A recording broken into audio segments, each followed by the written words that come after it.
Hey, it's BGV and welcome to the GV stream, ladies and gentlemen. Man, my hair is messed up.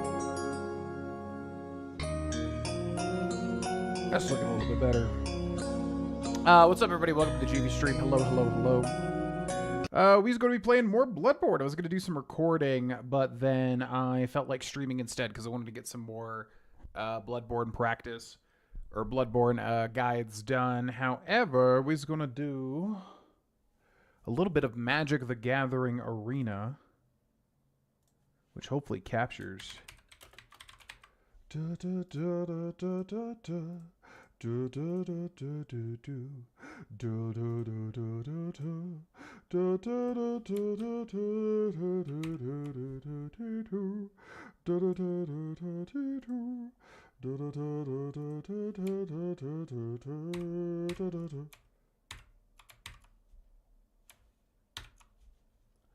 Yeah, basically I didn't do my dailies today because it was start and go.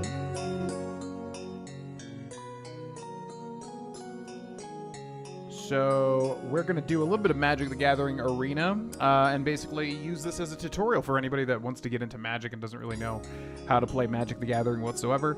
Ideally, we get 4 more wins because that's basically what you need to kind of complete everything. But we'll see how it goes.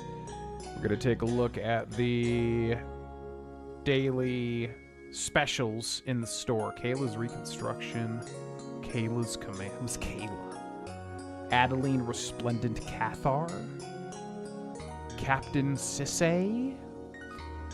Case File Auditor. Disciplined Duelist. Entity Tracker. Environmental Sciences.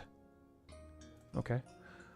Usually, I'm still new to Magic, but if I hear about the cards, I'll usually buy the special stuff. So, basically, every time that I wake up, I play a little bit of Magic the Gathering Arena to try and get all the dailies done. Typically, you can get 15 wins in a day. However, after you get 5, it's not really worth it. I was doing 15 for a very long time, but it's just flat out not worth it whatsoever. So these days I try to get like 5 and then move on because it's just a big time sink. There's also like a secondary thing here too, which for this one is cast 20 white or black spells. So anything in Magic the Gathering is considered a spell.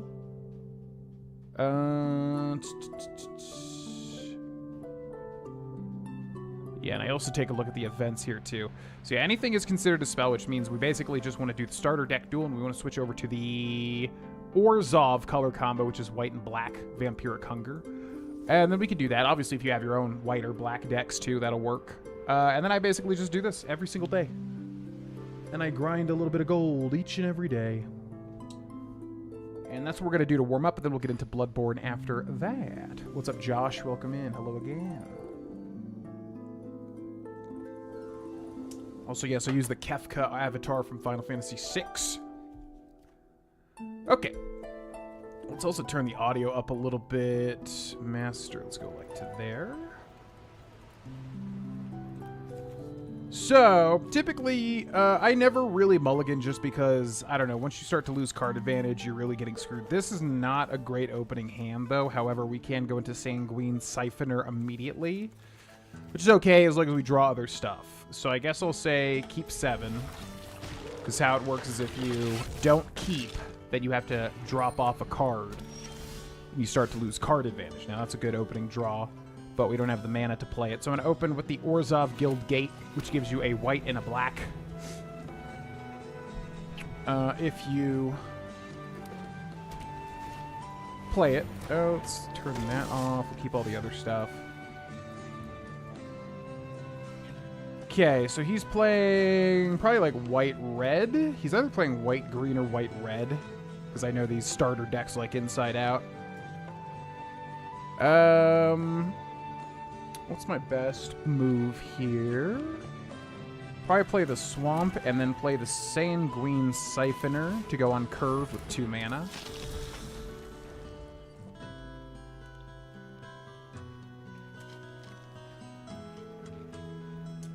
Ba ba ba ba boo. Ya ba da beep ba ba da da da da da. Okay, he attacks with a 2/2 Flying Cat, which when you have 4 mana, you can activate his ability. 5 mana to give everything a 1/1. Now, with this deck, what we really need is the life gain enablers. We have none of them in my hand. I can make him kill this if I want. What's my best move here?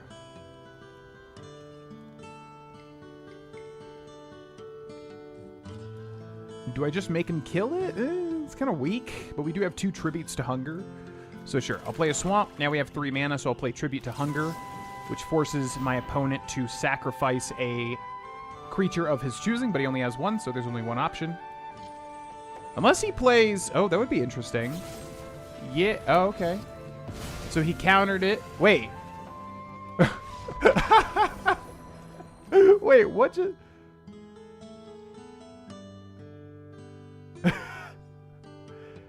So I think what happened there is... That was really funny.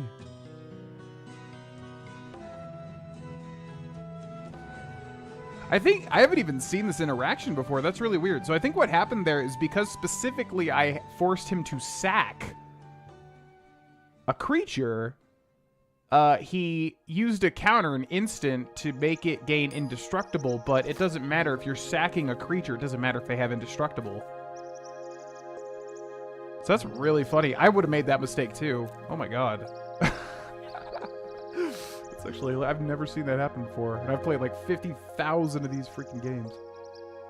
Okay, I'll take that. Victory number 1. I don't like this Orzhov deck. All you see is this deck when you grind starter deck stuff. Not a big fan of this Orzhov deck, but we'll play another one.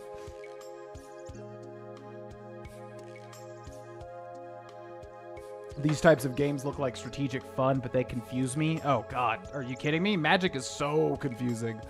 It took me a long time of playing, like, Commander with my friends to, like, understand what Magic really was. Yeah, it's... I would say, like, Hearthstone's way easier. Pokemon TCG is way easier. Yu-Gi-Oh's probably harder. But yeah, no, Magic, I love it, but it is extremely confusing. Just the mana pips confused the ever-loving crap out of me when I was beginning. Alright, so opponent goes first, choosing whether to keep 7 cards or mulliganing. We have some playable stuff. I try not to mulligan if I don't absolutely have to, so we'll keep all those.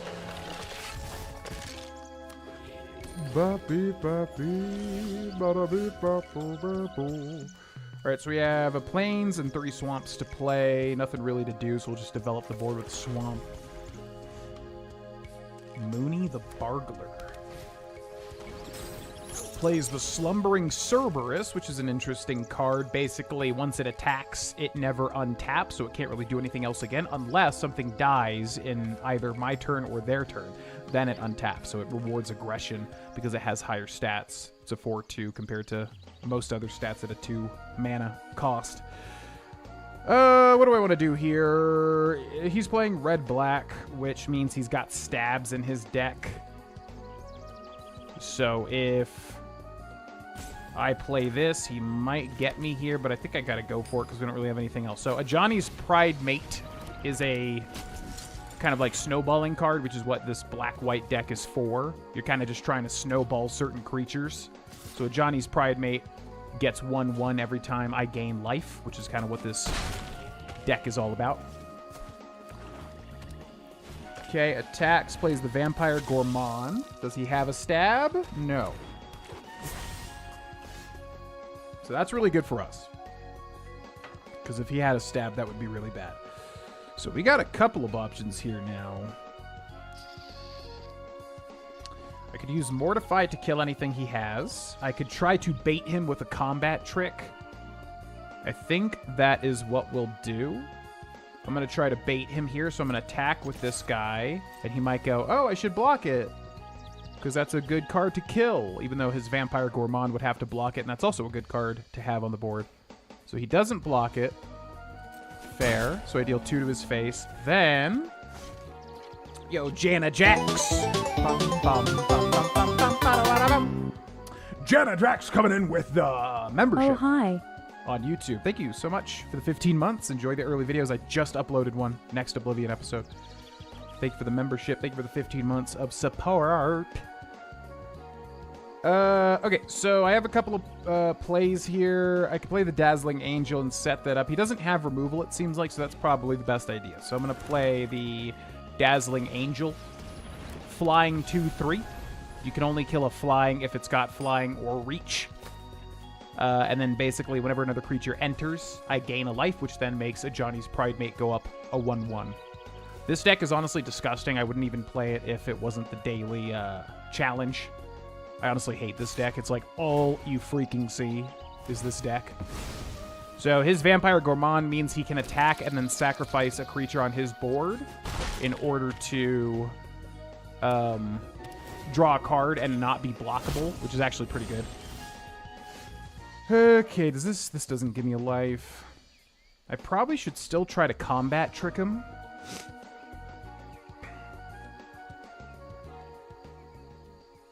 Yeah, it doesn't look like he has removal, which is good. So I'm going to try to combat trick him. If he's silly, he's going to block with the Slumbering Cerberus. Let's see if he does it. Oh, he's got something in his hand too, though. Okay. Oh boy, I'm going to attack. Oh boy, I'm so silly. Oh boy. Okay, so he's blocking. So I'm going to try to use Moment of Triumph, which is an instant, meaning I can instantly use it as like a combat trick. It's going to give a Johnny's Pridemate 2/2, but also I gain 2 life, which means he goes to a 5/5, which gets out of the Slumbering Cerberus's range. However, he has something too, because it froze on his turn, which means he may just... Man, I should have played my land so I could have mortified. That was a mistake. But anyways, so I'm going to do that. And he's got something. He's either got Fake Your Own Death, or he's got Stab, or he's got Lightning... Burst Lightning. Ooh, Hero's Downfall. Okay. That's really bad for me. Yeah, so that just kills him, so it doesn't matter about how much stats he gains. I could Mortify. It's worth to hold Mortify for his really good cards, which I know what they are because I play Rakdos constantly. So I think what we do is we play a Plains, and we play an Inspiring Overseer. It gives me a life, draws a card.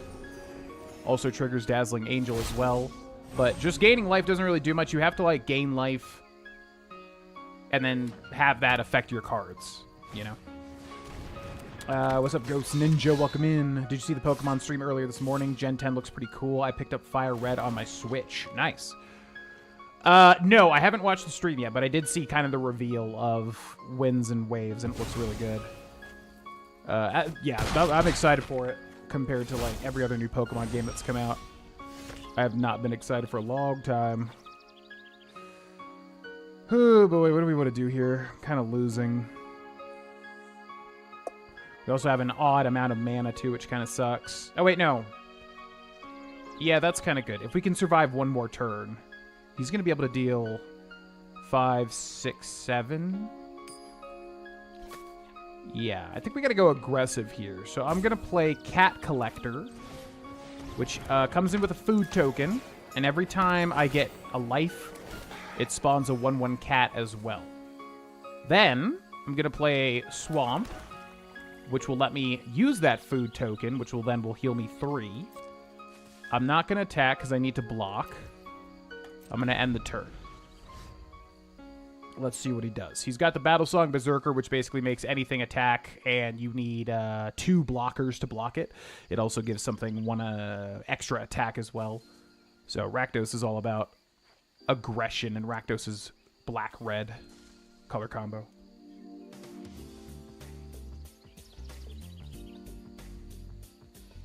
See what he does. What do you have? What are you going to pull? Let's see what you got.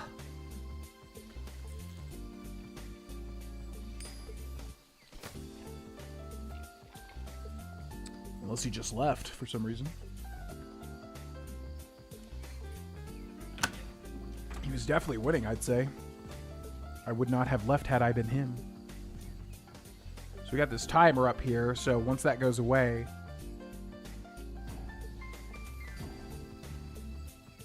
it uses a timeout, and then depending on how many timeouts you have, if you run out of timeouts like twice, you just lose the game. So it almost seems like he left. I don't know. He definitely was in the winning spot.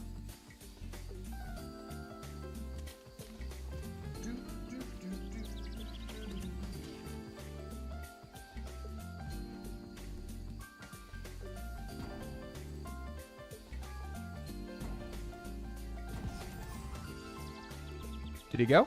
Okay. Pass to attackers. Okay, I guess we'll use the... Yeah, let's use the food token to heal 3, and now it's my... Yeah, it looks like he left. I'm thinking he's just going to leave here. 1, 2, 3, 1, 2, 3. So I should go to 6 mana total. I'm going to kill his... What's the best thing to kill? Probably the Battlesong Berserker.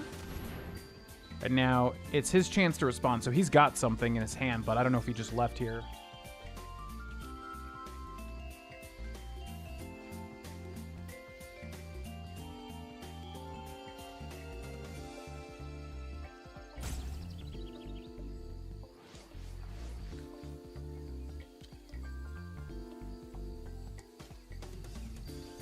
I don't know what he's doing.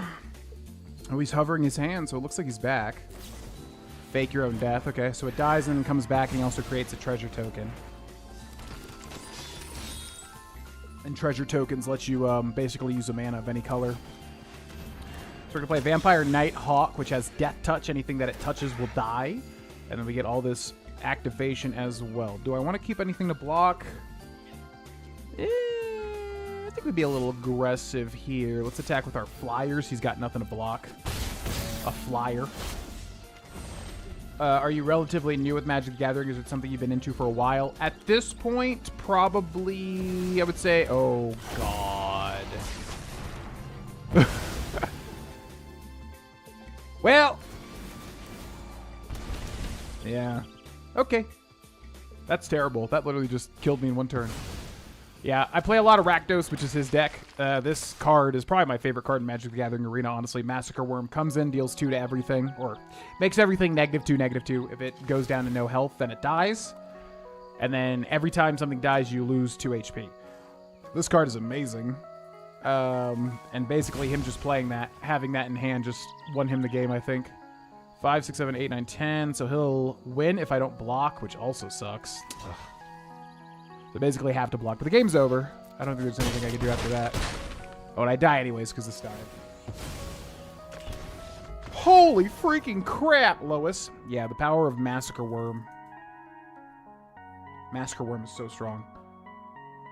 Okay. Did we get the... Okay, so we got the 500 gold from playing blue, or from playing black, white. So now, if we can get like 3 more wins, that'd be nice. So I'm going to go for my favorite color combo, which is Dimir, which is blue-black. And I love this deck, too, even though it's like really long. You relatively new with Magic, or is it something you've been into for a while? So yeah, I would say probably like 5 or 6 months currently. Last time I was streaming, I streamed a little bit of Magic the Gathering Arena. I had no idea what I was doing really at all. And then, because I streamed that, my friend was like, oh, I played Magic before, we should, like, do some stuff. And I was like, okay. So then that created a Commander pod with me and, like, 4 other friends. And then we've been playing Commander, like, once or twice a week, basically every week since. So at this point, I'm still a novice because Magic is so, like, old. But I have played a good amount at this point. Like, I definitely know the basics, at least. But I'm still, like, Magic is such, like, a in-depth game. Oh, okay.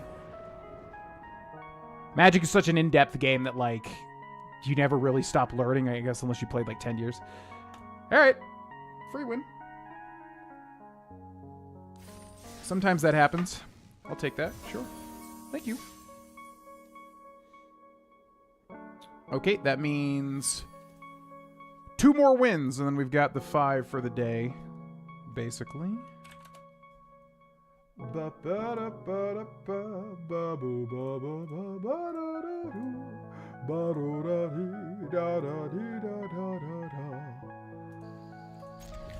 Yo, what's up, Dankawanka? Yeah, went to the gym, came back. I was planning on doing a big recording session, but honestly, I'm a little bit ahead of time. The Bargler again? That's odd. That's a sick-ass deck sleeve. Look at this thing.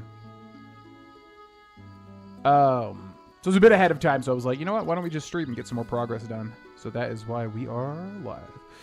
Okay, we're going to play the Dimir Guildgate, which comes in tapped, so I can't use it yet, because it gives us a blue and a black. He's going to play the Temple of Mal, so he's playing Rakdos, which is red-black. Also comes in tapped. However, this is better because it lets you scry one, so you can see the next card you're going to draw and choose to keep it there or put it on the bottom of your deck. We're going to play a Swamp, and then we can play a Gleaming Barrier.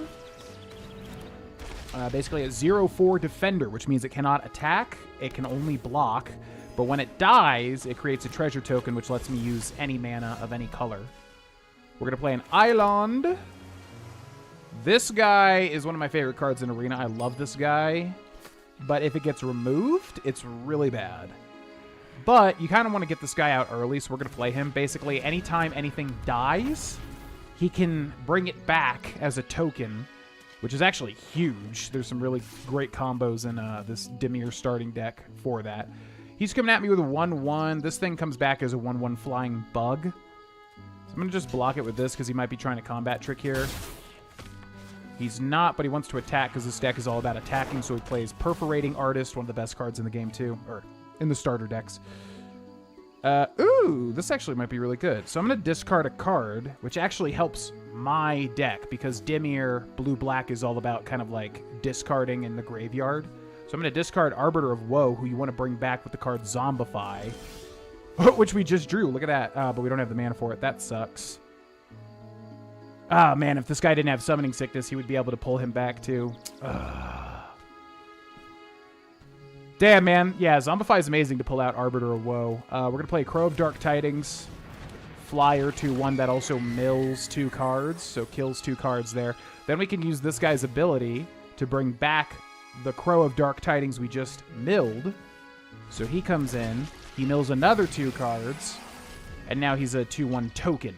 Tokens are basically just kind of like representations of cards that are, once they're gone for good. You can't really bring them back.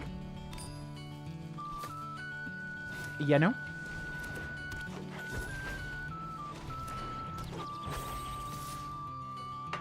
What are your thoughts on all the collaborative IPs they've been doing, like FF, Avatar, TMNT, the Universes Beyond? The highly controversial Universes Beyond.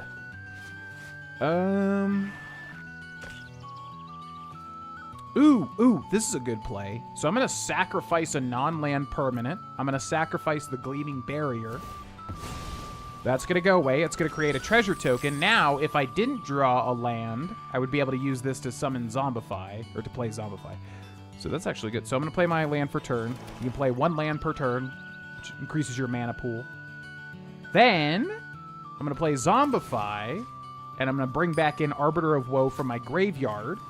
Arbiter of Woe typically has a negative for me if I play him. However, if I bring him back with Zombify, I don't get the negative. He loses 2 life, and he also has to discard a card, which is pretty darn good. Then, I'm going to attack him with 2 of me crows. Bok. Yeah, what are your thoughts on the Universes Beyond, like all the extra IPs? I mean, honestly, Final Fantasy brought me in, basically. Ooh, okay. I was worried he would do that. Okay, that's fine. We'll take that. So we'll block this. We'll block this. Which are going to spawn 1/1 flyers.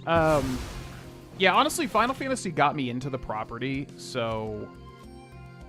Oh, I could have... I'm stupid. I could have killed that and then brought the Arbiter of Woe back. Damn, that was a misplay. What did he just lose? Infestation Sage.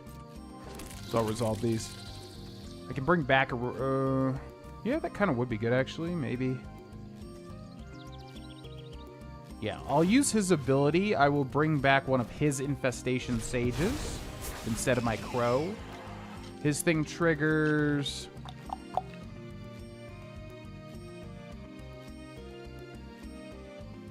Oh, man, I keep forgetting. I can use this to my advantage. So I'm going to discard a card. I'll discard the Gleaming Barrier. I don't really need it. Okay. So we're going to play a Swamp. We've got this guy, the Dreadwing Scavenger, which is a great card. Comes in, discards a... draws a card, and then discards a card. Let's get rid of Billowing Shriek Mass. Then... I can actually save the Abyssal Harvester. He's definitely going to attack with the Perforating Artist, and then I can bring his Perforating Artist back on my side, which is hilarious. Or I can block with Arbiter of Woe, so that's pretty funny. Yeah, let's do that. So then I'm going to play Opt. We can see what we're getting next, which is Bacon to Pie, which I'm going to keep because that's a great insta-kill. And I also draw it. And then, do I want to attack? Yeah, probably. I think I attack with the Arbiter. Actually, no. Actually, no. No attacks. Yeah, Final Fantasy brought me into the fold, so I honestly like it. I don't like the ones that don't really fit, like TMNT and Spider-Man were huge bombs, and I kind of feel the same. It's just like, they don't really feel like Magic to me, whereas Avatar: The Last Airbender and also Final Fantasy feel much more, you know, Magic to me, right? So those I like, and I think that's a good thing. The ones that aren't really related, it's just... I'm taking too long, so it's just like, screw this. I'm conceding.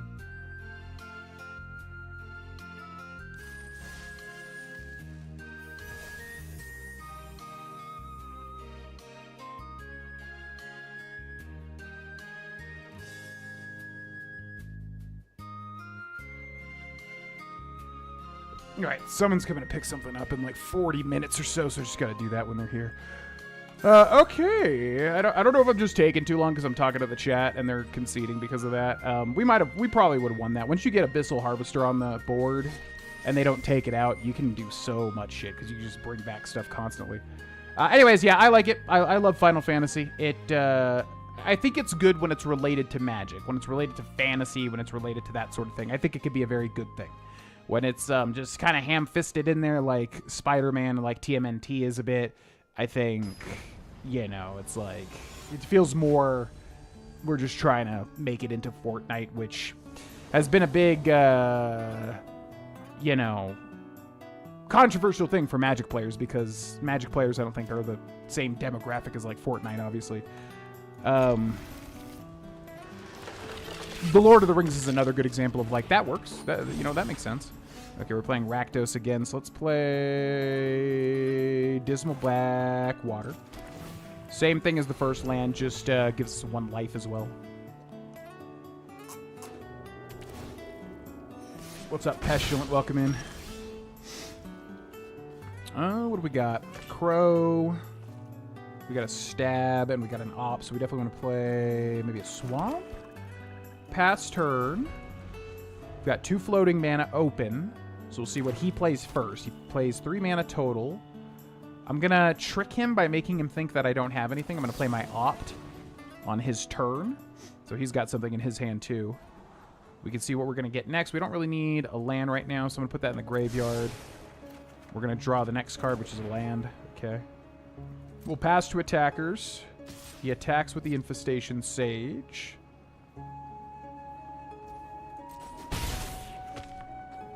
And does he play something? He definitely wants to, because Rakdos wants to. Oh, perfect. Perfect! You fell right into my trap card.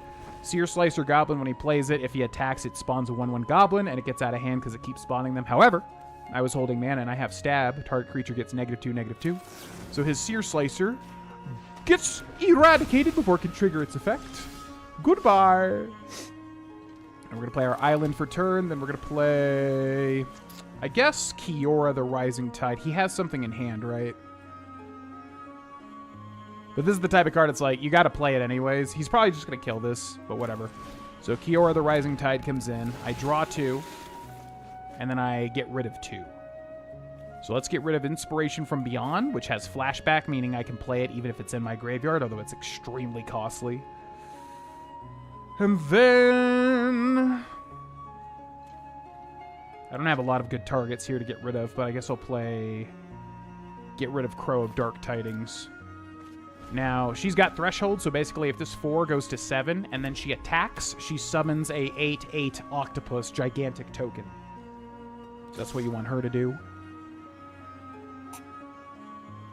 What's up, Elad? Welcome in.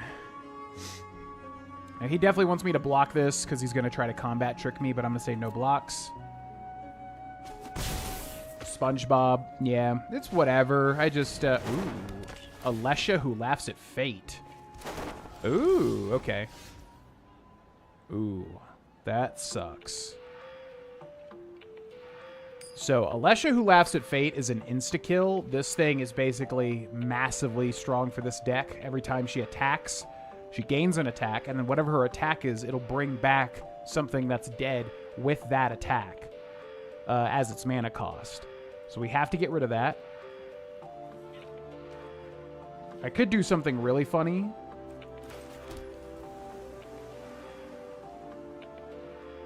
But it's risky. And I don't think that I can be risky right now, so I'm going to go ahead and kill it with stab. Yeah, that's pretty good, actually. Okay. So then I'll go ahead... Oh, wait. If I can get rid of 2 cards, that'll be huge. Okay, I'm gonna pass. And then we've got an interesting little combo here. Hero's Downfall. Ugh, okay. I knew that was gonna die anyways. So we're gonna play Brineborn Cutthroat, which has Flash, meaning I can play it on his turn. Then we're gonna play Opt, which, so Brineborn Cutthroat, every time you play it, whenever you play a thing on their turn, it gets buffed. So I'm going to play Opt, which is on his turn still, so it goes up to a 3-2. Then I draw a card. Do I want Crow of Dark Tidings? Not really. I need something stronger at this point, so we're going to get rid of that. We get a land, which sucks. He kills her. He attacks with that. Okay. I think he's just killing this. Yeah. So that comes back as a 1-1. Oh, but he had to attack to trigger that. Well, this is a bit of a weird situation now. So I can play Zombify to bring back Kiora. That's pretty good. I can also pass and play... Yeah, that's actually really good because that'll buff up Brineborn as well. So if I play this, I'll have 3 mana left, and I need 4 total mana. All right. So I'm going to pass. Hopefully this doesn't blow up in my face here. Oh, he's just gonna... Okay, that's fine. Pass to attackers. He's only gonna attack with 1. Now I need him to play something. I need him to get rid of his mana, which he just did.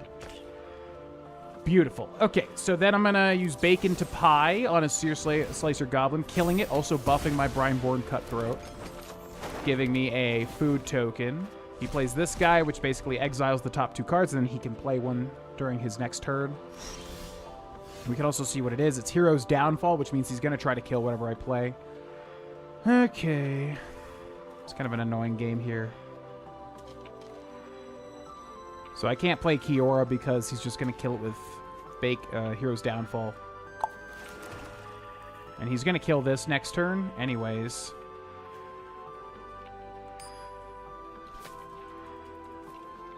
Yeah, I mean, he's going to kill this without a doubt. So I guess I'll go ahead and attack. He's probably going to block with the Goblin, I'm betting. Took the damage. Okay. Could have blocked it.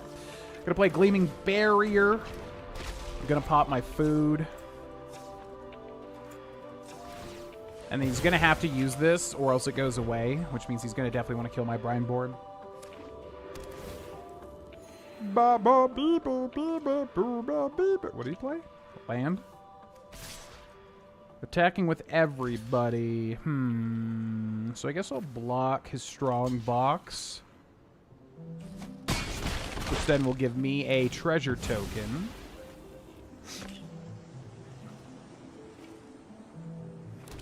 Okay. Are you going to kill my Brineborn? Are you gonna... Yep, there he goes. Alright, so down goes the Brineborn, but I expected that to happen. So now I'm going to play Temple of Deceit, which lets me scry 1. Stab? Yeah, Stab would be good against his Strongbox Raider, so I think I will keep that there so I draw it next turn. Then I will play Kiora, the Rising Tide again from my graveyard. Draws 2 cards, and then I don't have a choice here, so that's stupid because I just realized that got rid of my Stab, but oh well. Okay, now if he can't kill it, that's kind of nice because I'll be able to get a gigantic octopus. What you gonna do, Broodstar? What you gonna do, Broodstar? Attacking with 6 damage. Okay. I'm gonna not block.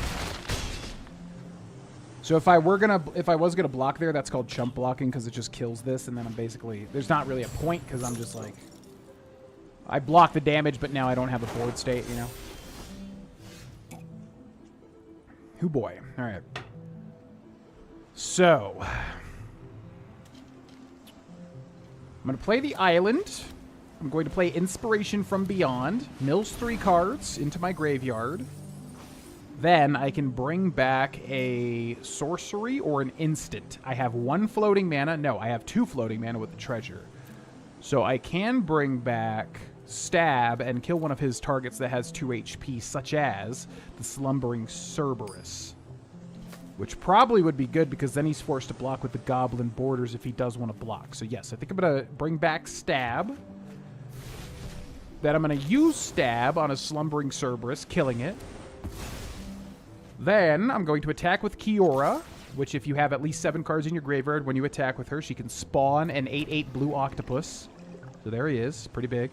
Now he can choose to leave her up or he can block. He's going to block, which is fine. She's already done her job. And now if he attacks with the Strongbox Raider, he's going to die. He plays High Society Hunter, which sucks because that's a really good card. He plays Diregraph Ghoul, which is whatever. Does he attack with the Strongbox Raider? He needs cards, and now with this card, every time anything dies, he draws a card. So he should attack with the Strongbox, because he'll get a card and he has no cards. And he does. Should attack with a Goblin, too. Okay, so I'm going to kill this. He's going to draw a card, but oh well.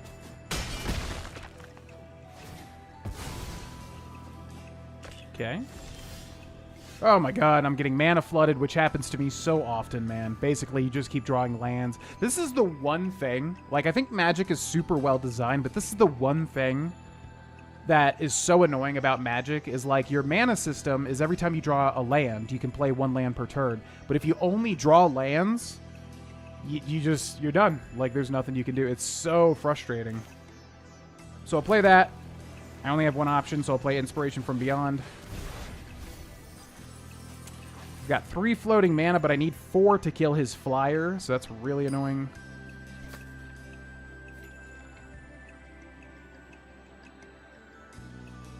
Salsa del Rio.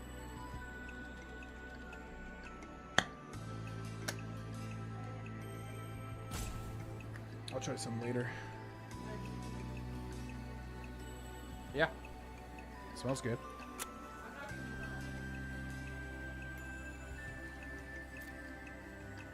Man! Okay, so I have to draw bacon to pie.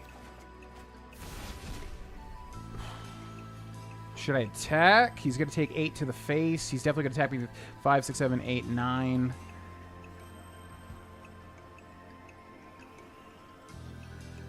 We'll be able to hold up. Okay, I'm gonna be aggressive here. I'm gonna attack. Nah, he's just gonna block with the token.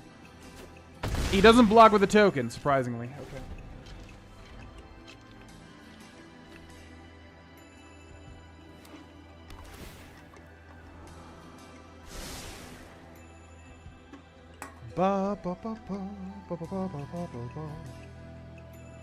Alright, let's see what he does here. He's attacking with everything, I'm assuming.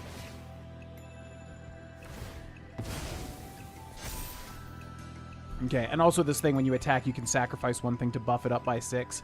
I forgot about that, so he's going to deal 6, 7, 8. Okay, do I live? If he's got a lightning bolt, I'm dead. And he's got it. Yep. Unfortunate. Unfortunate. Unfortunate. We played a good game, though. Okay, do we want to switch decks? How long have we been streaming for? Yeah, we're good. All right. Let's play. What do we got here? What do we got? What's fun?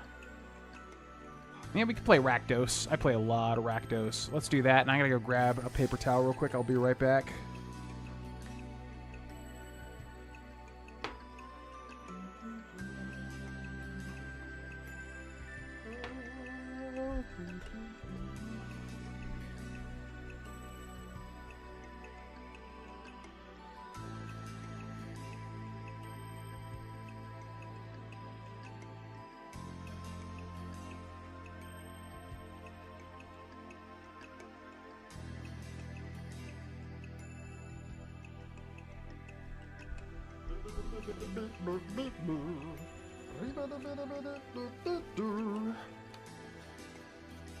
How does the online Magic work? Is it similar to Master Duel where you rip packs to pull the cards you need, or is it different?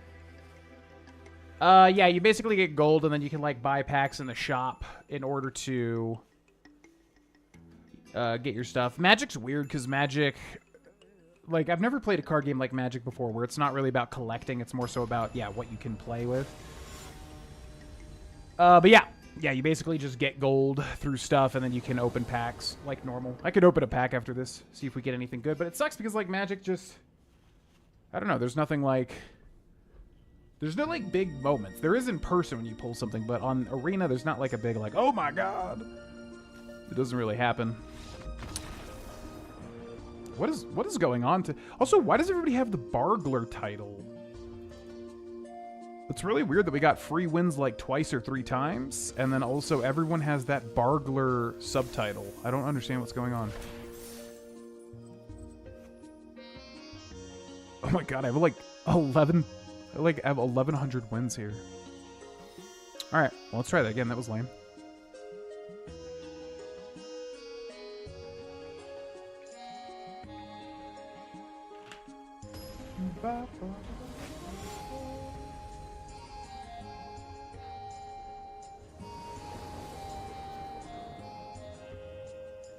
Do.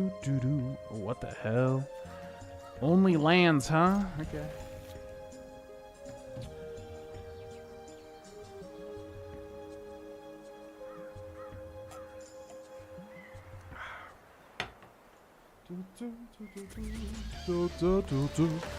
Alright, let's start with a swamp. We're going to play a Diregraph Ghoul. 2/2, which is pretty good for 1 mana, but it comes in tapped, so you can't block immediately.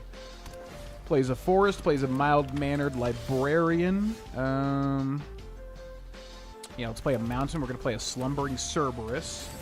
We'll go ahead and attack for 2. If he chump blocks, he gets... That's really bad for him. This thing can, for 4 mana, transform into a 3/3 and then also draws you a card. We're going to play another mountain, and we'll attack with both here. Doesn't block, then we can play Perforating Artist, which is one of my favorite cards ever. Comes in and basically makes him choose whether to get rid of 3 life or a card or sacrifice something on the board. So really aggressive, really strong, really nice. Nice, aggressive, and strong. Wow, he got rid of... Typically, you want to take your own life there. Ooh, deals Felling Blow, which I hate, so buffs that by 1, and then that deals the damage to something else, but that brings back Slumbering Cerberus. Not bad, not bad. I could kill this if I wanted. Yeah. Let's be aggressive as hell. Okay, so I'm going to use Hero's Downfall, which is going to kill that, so we can't use it to draw a card later, which will also untap Slumbering Cerberus after it attacks as well. Bop, bop. He's down to 6 HP already, but... He's got way more card advantage than us, but the green-blue is also way more... Ugh, I hate this card. Way slower, so he's going to bounce back my Cerberus, and now we're just getting lands again. Let's play that. Let's play Cerberus. Let's play Diregraph Ghoul. So now we've got him in a spot, because he basically has to block. Or, he doesn't have to, but honestly, he shouldn't. And he doesn't. Okay. Plays Llanowar, which is not good. Oof. He has a stinky hand here because he's getting his early draws now. All right, we're going to play Vampire Gourmand. If I attack with Slumbering, he's going to block with Big Fin Bouncer. So I think I attack with Diregraph times 2. He's definitely got a block here because he's getting dangerously low. So he blocks with... Oh, interesting. Okay. So we'll kill his Llanowar. We'll deal 2 to the face. All right. He's got to hope for something big here, else he's kind of screwed. Loot. That's big. Man, I've been only drawing lands so much lately. It really is honestly, like, super annoying. Like, that has been happening so frequently. It's actually insane. Now, Vampire Gourmand can attack and not get blocked. Yeah, that's definitely the play here. So I attack with him. I sack the Diregraph Ghoul, so now he can't be blocked. I also draw another card. Ooh, I just win. Oh, hell yes. So yeah, basically, Vampire Gourmand, when he attacks, you can sack something, and then he can't be blocked. He also draws a card. What he just drew me also increases his attack by 2, so I win. Epic. Bang. Yeah, and this green-blue Simic deck gets so crazy. Like, if you let it go, it just, like... It's a landfall deck, so the more lands you play, he just goes wider and wider and wider. Alright, that's good for a Warmup here. 6 out of 15 wins. You really only need to get like 4 or 5, and then after that, it doesn't really matter too much. So, good. Okay, and that's Magic the Gathering. At least on Arena. Oh yeah, I said we would open a pack, because I've got a lot of gold here. So let's take a look at what we got. Ba, ba, ba, ba. Oh yeah, Final Fantasy. Yeah, I forgot you can open up other packs.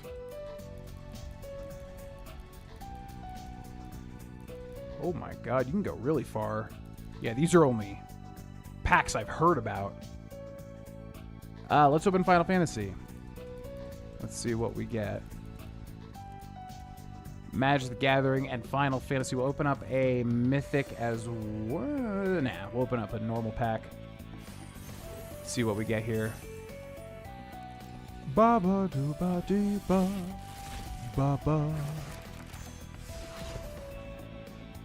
So we get a bonus sheet, which I don't even know what that really means. That's from FF8. And we get Ultima, which I have all of these cards except for maybe this. This might be the only one I don't have. Okay, cool. Ba, ba, ba, ba. All right, so that's Magic. Let's switch over to Bloodborne now.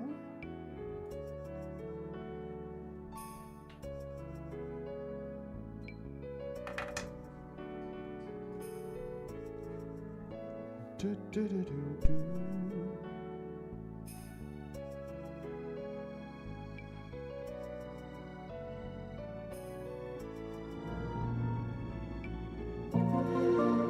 Blah, blah, blah, blah. No, I'm good. Wow.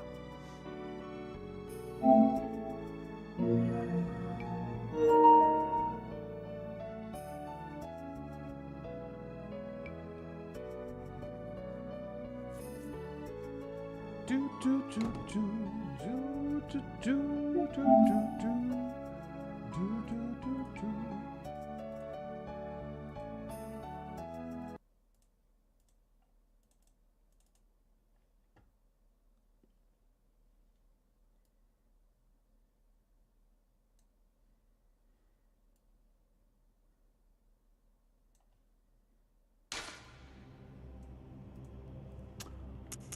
Bum, bum, bum, bum, bum. Ba, ba, ba, ba, ba, ba.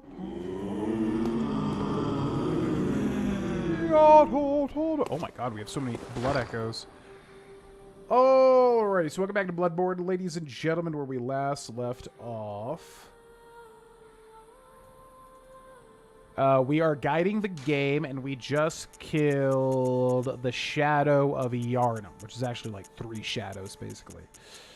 So now we've got quite a lot of resources. I definitely want to switch weapons. Yeah, let's figure out a weapon now to switch to. Oh, and by the way, one thing I wanted to do, because we have these... Bean Boozled. Probably know what these are from like the last Maverites, basically.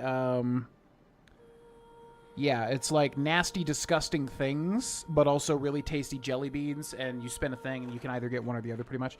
Anytime anybody like becomes a member on the channel, or re-ups, or whatever, or drops a dono, or anything like that, I want to get through these, because I have these and we're not using them.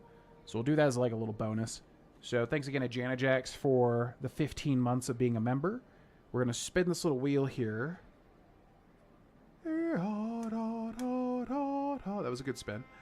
That is Pomegranate or Old Bandage. It's not really on it, but Pomegranate or Old Bandage.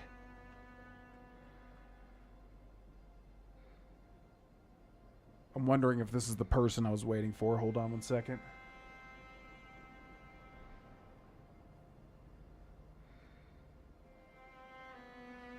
Could be, could not be. Okay, so what does this look like? It's like a dark red. Have we done all these? No, I think this is one. Yeah. I think there's literally one of these left. Okay, so let's give it a shot. Janet Jax, this is dedicated to you. Pomegranate flavor or an Old Bandage flavor?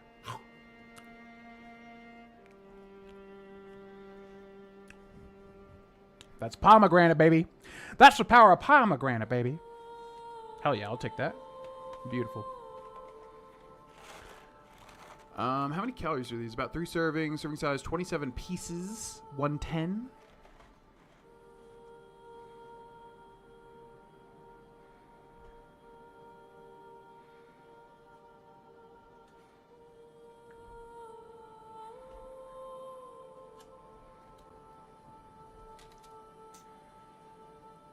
So quick maths, 110 divided by 27.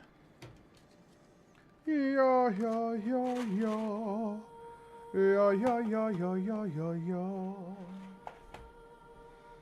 Let's do some quick maths here. How many calories is 1 bean boozled jelly bean? Doesn't matter, most people would never even track these calories, but I'm just obsessive.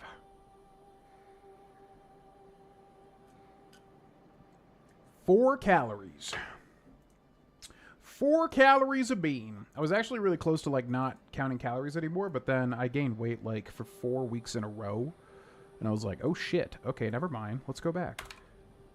Okay, cool.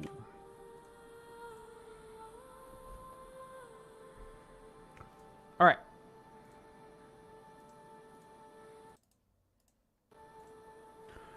So yeah. I definitely want to switch weapons here. This weapon is a little boring. It's great, but I've already used it. So I'm going to look at Bloodborne weapons. I just want to see if there's anything that we can like switch to that I haven't really used.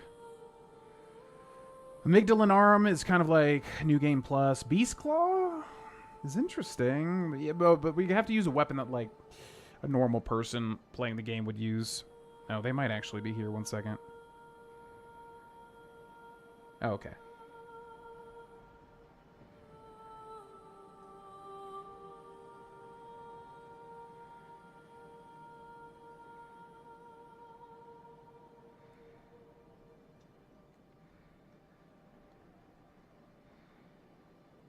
Okay, so I have a little bit of time. All right, anyways, Beast Hunter's Safe I actually really like, but I've used that as well. Beast Cutter. Bloodletter would be great, but you don't get until super late. Boomhammer's kind of fun. Burial Blade's next New Game Plus. Chicago. Chicago's kind of interesting. Ooh, Church Pick. That's a little bit later, too. Man, Church Pick would be good. Anything we can use here. Logarius' Wheel we've used. Rakuyo? Not super late in the DLC. Rider Spalak. Rifle Spear. Saw Cleaver? Why am I thinking that this sounds different? What's the baseline weapon? Saw Cleaver. For some reason I was like, wait, Saw Cleaver. Saw Spear. Simon's Bow Blade. Stake Driver, Threaded Cane, Tonitrus, Whirligig, Saw. Man, there's just like nothing. The main stuff is DLC. I guess we'll just have to get to the DLC and like switch early on to something. Yeah. Kirkhammer's kind of fun. Whatever. Let's just stick with it. No big deal. All right, let's take a look at Blood Gems. We got a ton of new Blood Gems. See if anything's a blue number over here.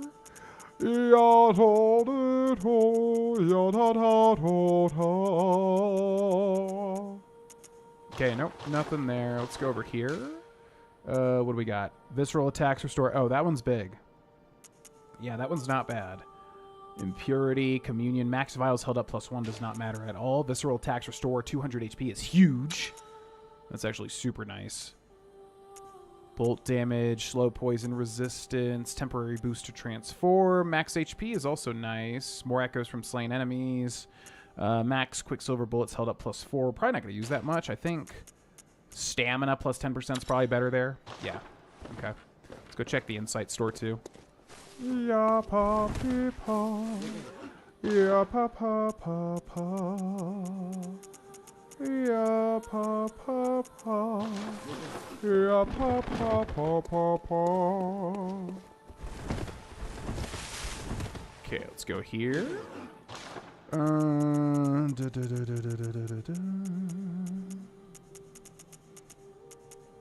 love to use the stake driver. You have to use the weird stuff with it, right? It's like very odd, or maybe you can just use it normally. All right. So last we dealt with the Shadow of Yharnam, which means now we can go back to the Forbidden Woods and continue forward. We also have a ton of blood echoes. Welcome home. What is it? Very well. Let's do it. Strength goes up. I think HP goes up. Honestly, our damage is good. Okay, Forbidden Growth.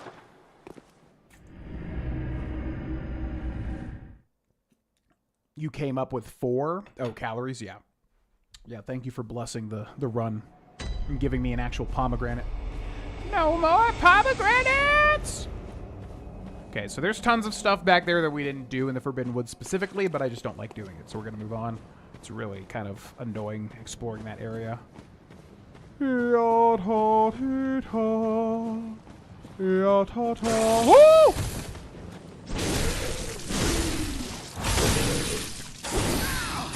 I wanted to do a transform attack. No. So now we got Bugman.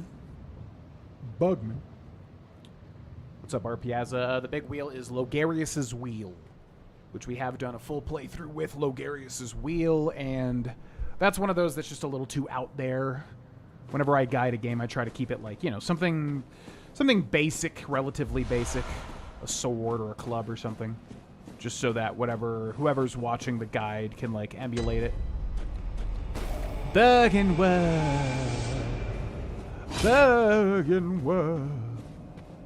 yeah, Logarius's Wheel is super fun. I really like that weapon. It's so weird. Summon younger Madara's twin. I'm good. So yeah, Bergenworth is a crazy small area, but I really like it. Oh.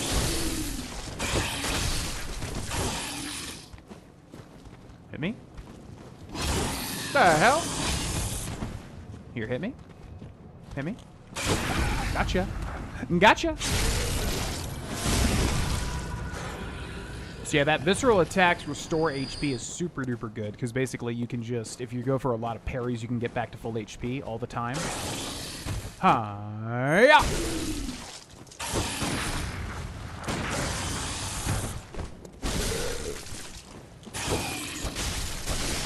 No. Bad bug. Disgusting bug.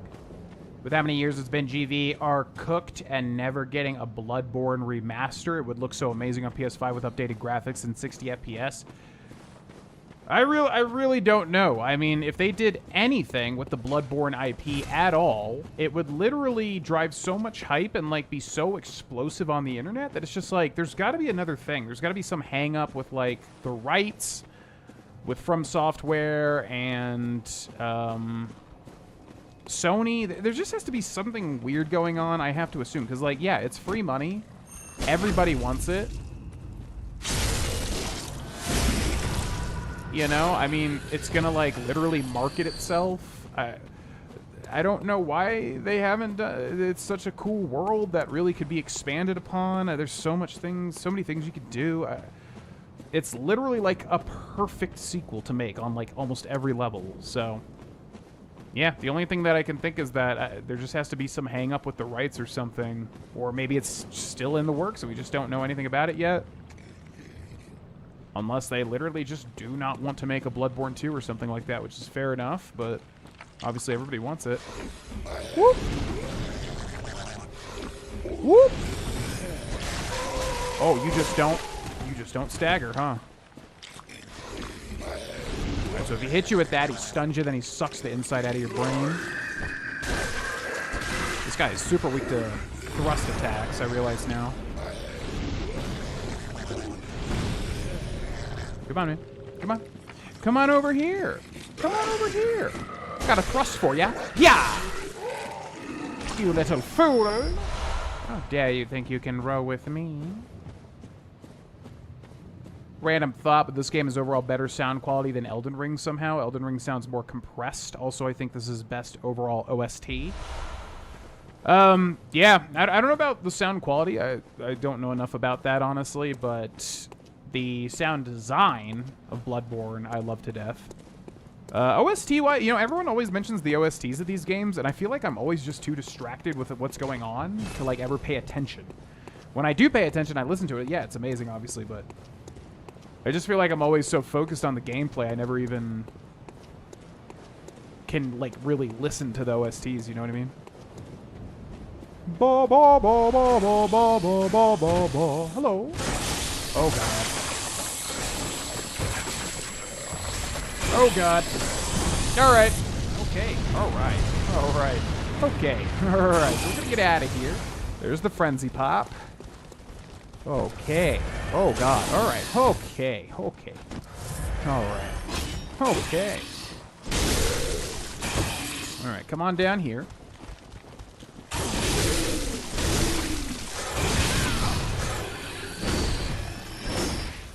Jeez Louise. Yo, yo, yo, yo, yo, yo, yo, yo, yo, yo.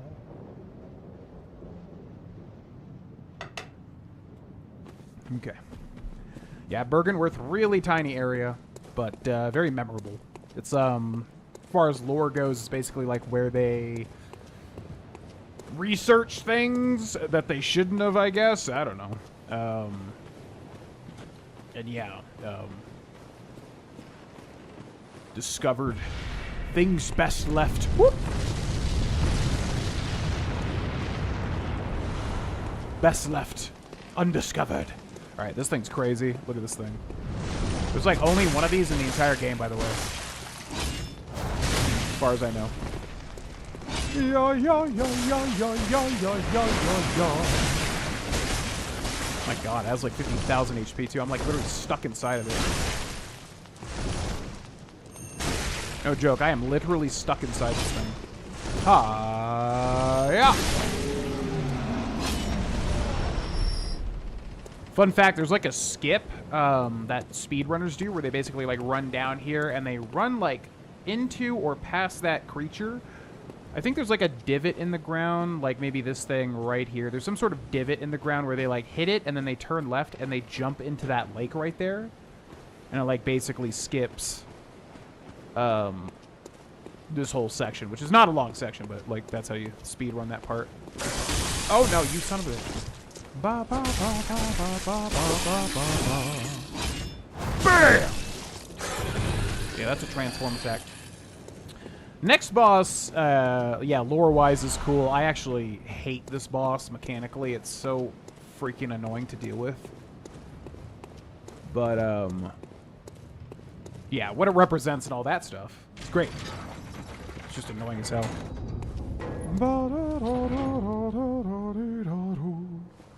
Okay, I'm gonna have to take a break here soon, folks, because I got somebody picking something up at the house real quick. So we're just gonna take a little bit of a break, but we got a little bit of time left, just a tiny bit. But I will be back, I assure you. Was there something at the front house of this place too? Front door, I should say. No? Okay. Man, I really want to use a cool weapon. It's just so many. That's one thing I don't like about Bloodborne is like so many weapons are basically for New Game Plus. It's really annoying, like, because they're so cool. Like, a lot of the weapons are so freaking cool. It's like I just want to use them when I start a new playthrough. But then you have to go through like all these weird quest lines and all sorts of odd things just to get some cool stuff. Oh god, I forgot this triggers this guy. And I can already hear him walking. Man, I don't have time to deal with this guy right now. Hold on, buddy. Please reset. Yeah, this guy's hyper annoying. So maybe if I run over here, he'll reset. I'm like worried he's gonna run outside. and chase me down. I'm gonna chase you down, woman. Okay, let's not say that. Gonna lay you down by the fire. I'm gonna make love to you, woman. By desire.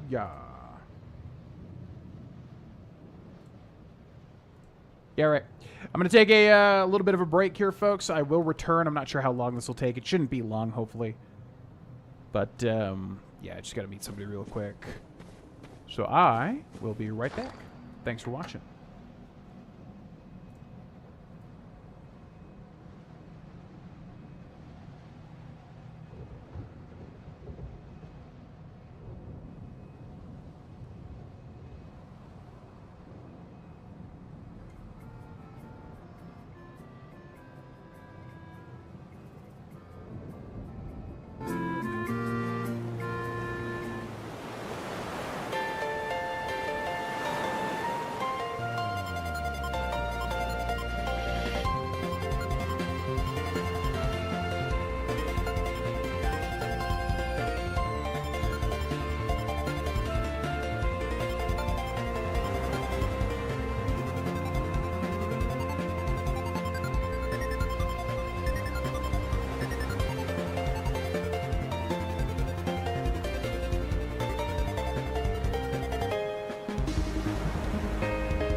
All right, welcome back, everybody. That was nice and easy. That was nice and easy. I'm gonna make love to you want my. I'm gonna lay down by the fire. Butter, butter, butter, butter, butter, desire. Okay, good. This guy did not come over here, thank God. Yeah, this next guy is annoying as hell. He is like so strong. He never dies. Never, ever, ever. You gotta hit him and shoot him and punch him like 500,000 times. Also, I forgot about this chest. What's this? I can hear him already. Pearl slug? Oh yeah, that's a weird thing. Okay. Alright, I hate this guy. Gotcha, bitch! Yeah! We're gonna do another charged R2. How did that miss him? How? How did that? Okay. I don't know how he hit me yet. I didn't hit him, but alright. Or her? I don't really know. I don't know if this is a guy or a gal. Oh, shit.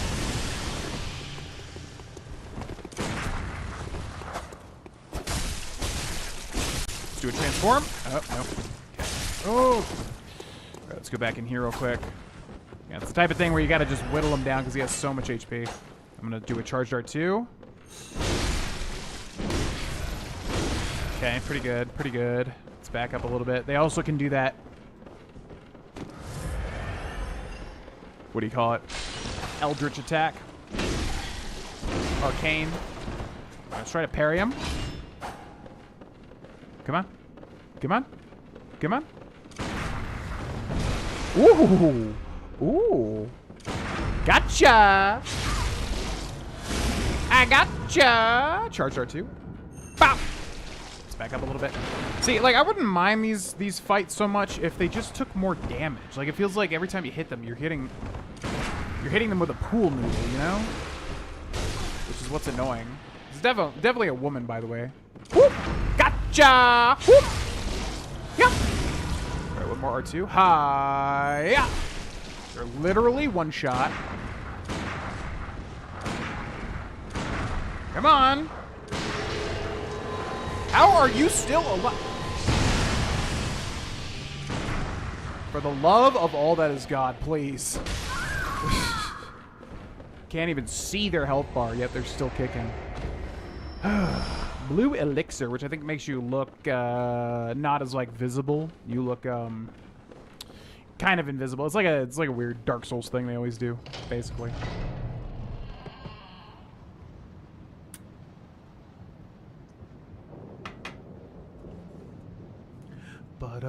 Alright, so that opens up a little shortcut, which I always find really funny, because it's like, this area is so small. What do you really need the shortcut for? Not much. Ba ba ba ba ba dee da doo. Dee doo dee doo da dee da. Who's this? Summon Damien of Mensis. Ah. And then who is this? Summon Henrik. Henrik. Student uniform and student trousers, because Bergenworth was like a, like I said, like a research hall or whatever, some sort of school. When the red moon hangs low, the line between man and beast is blurred, and when the great ones descend, a womb will be blessed with child. How epic. Alright, so we gotta find a way to open that door, and there's only one way, which is up here on this ladder. So let's climb this sucker. And then I think there's a bad man up here, if I remember correctly. Lunarium key. I think there's like 2 keys, though. I think that maybe unlocks something up here. Ba-da-ba-ba-da-ba-dee-boo. Beep-boo, ba-dee-ba-doo. Beep-ba-dee-boo. Hello. Ooh.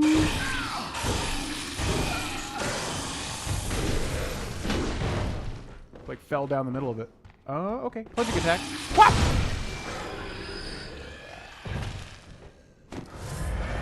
Goodbye, Mr. Bug. You have been relieved from this solarium?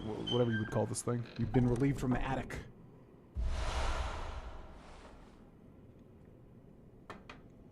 empty phantasm shell, which I forget what that does. There's a lot of really weird, like, very specific one-off items in Bloodborne that you don't really ever use. You can try, obviously, but, like, a lot of it is just flat out not really all that helpful. That being one of them, if I remember correctly. I'm too lazy, so I'm just going to jump down immediately. Now, I swear to God... Okay, so the Lunarium key opens this, right? I swear to God, there's, like, something with this, like, There is something with this little trap door thing down here. There's, like, this right here. And I swear there's something with it, but I guess not. I'm probably just making a false memory, you know? Okay, then over here, we've got... What's this guy named? Wilhelm?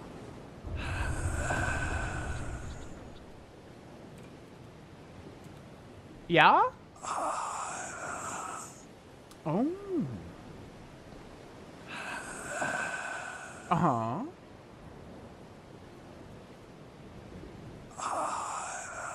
Oh.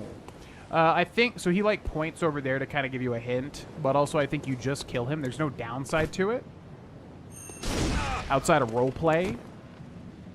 If you just don't feel like killing an old man. But if you kill him, you get the eye rune, and then you get some runes or some blood echoes as well. Alright, now this boss fight I absolutely detest. It's a very cool, like I said, like lore-wise it's cool. But mechanically, it's highly effing annoying. So I'm going to look and see if there's any tips or hints that I'm missing.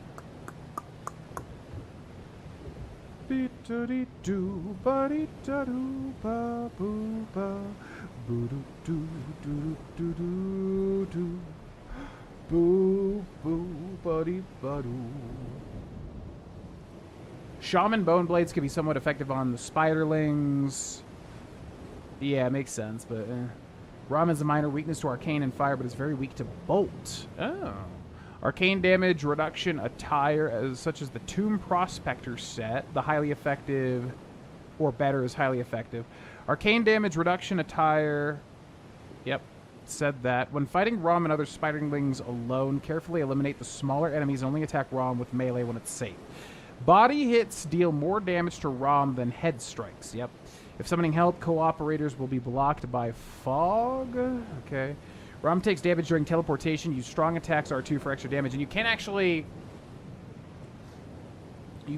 interrupt its teleportation, but you have to deal like so much damage for it.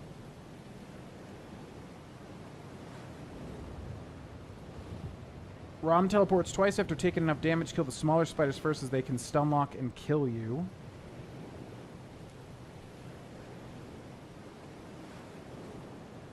After the first teleport, Ram begins using arcane meteors from above and below.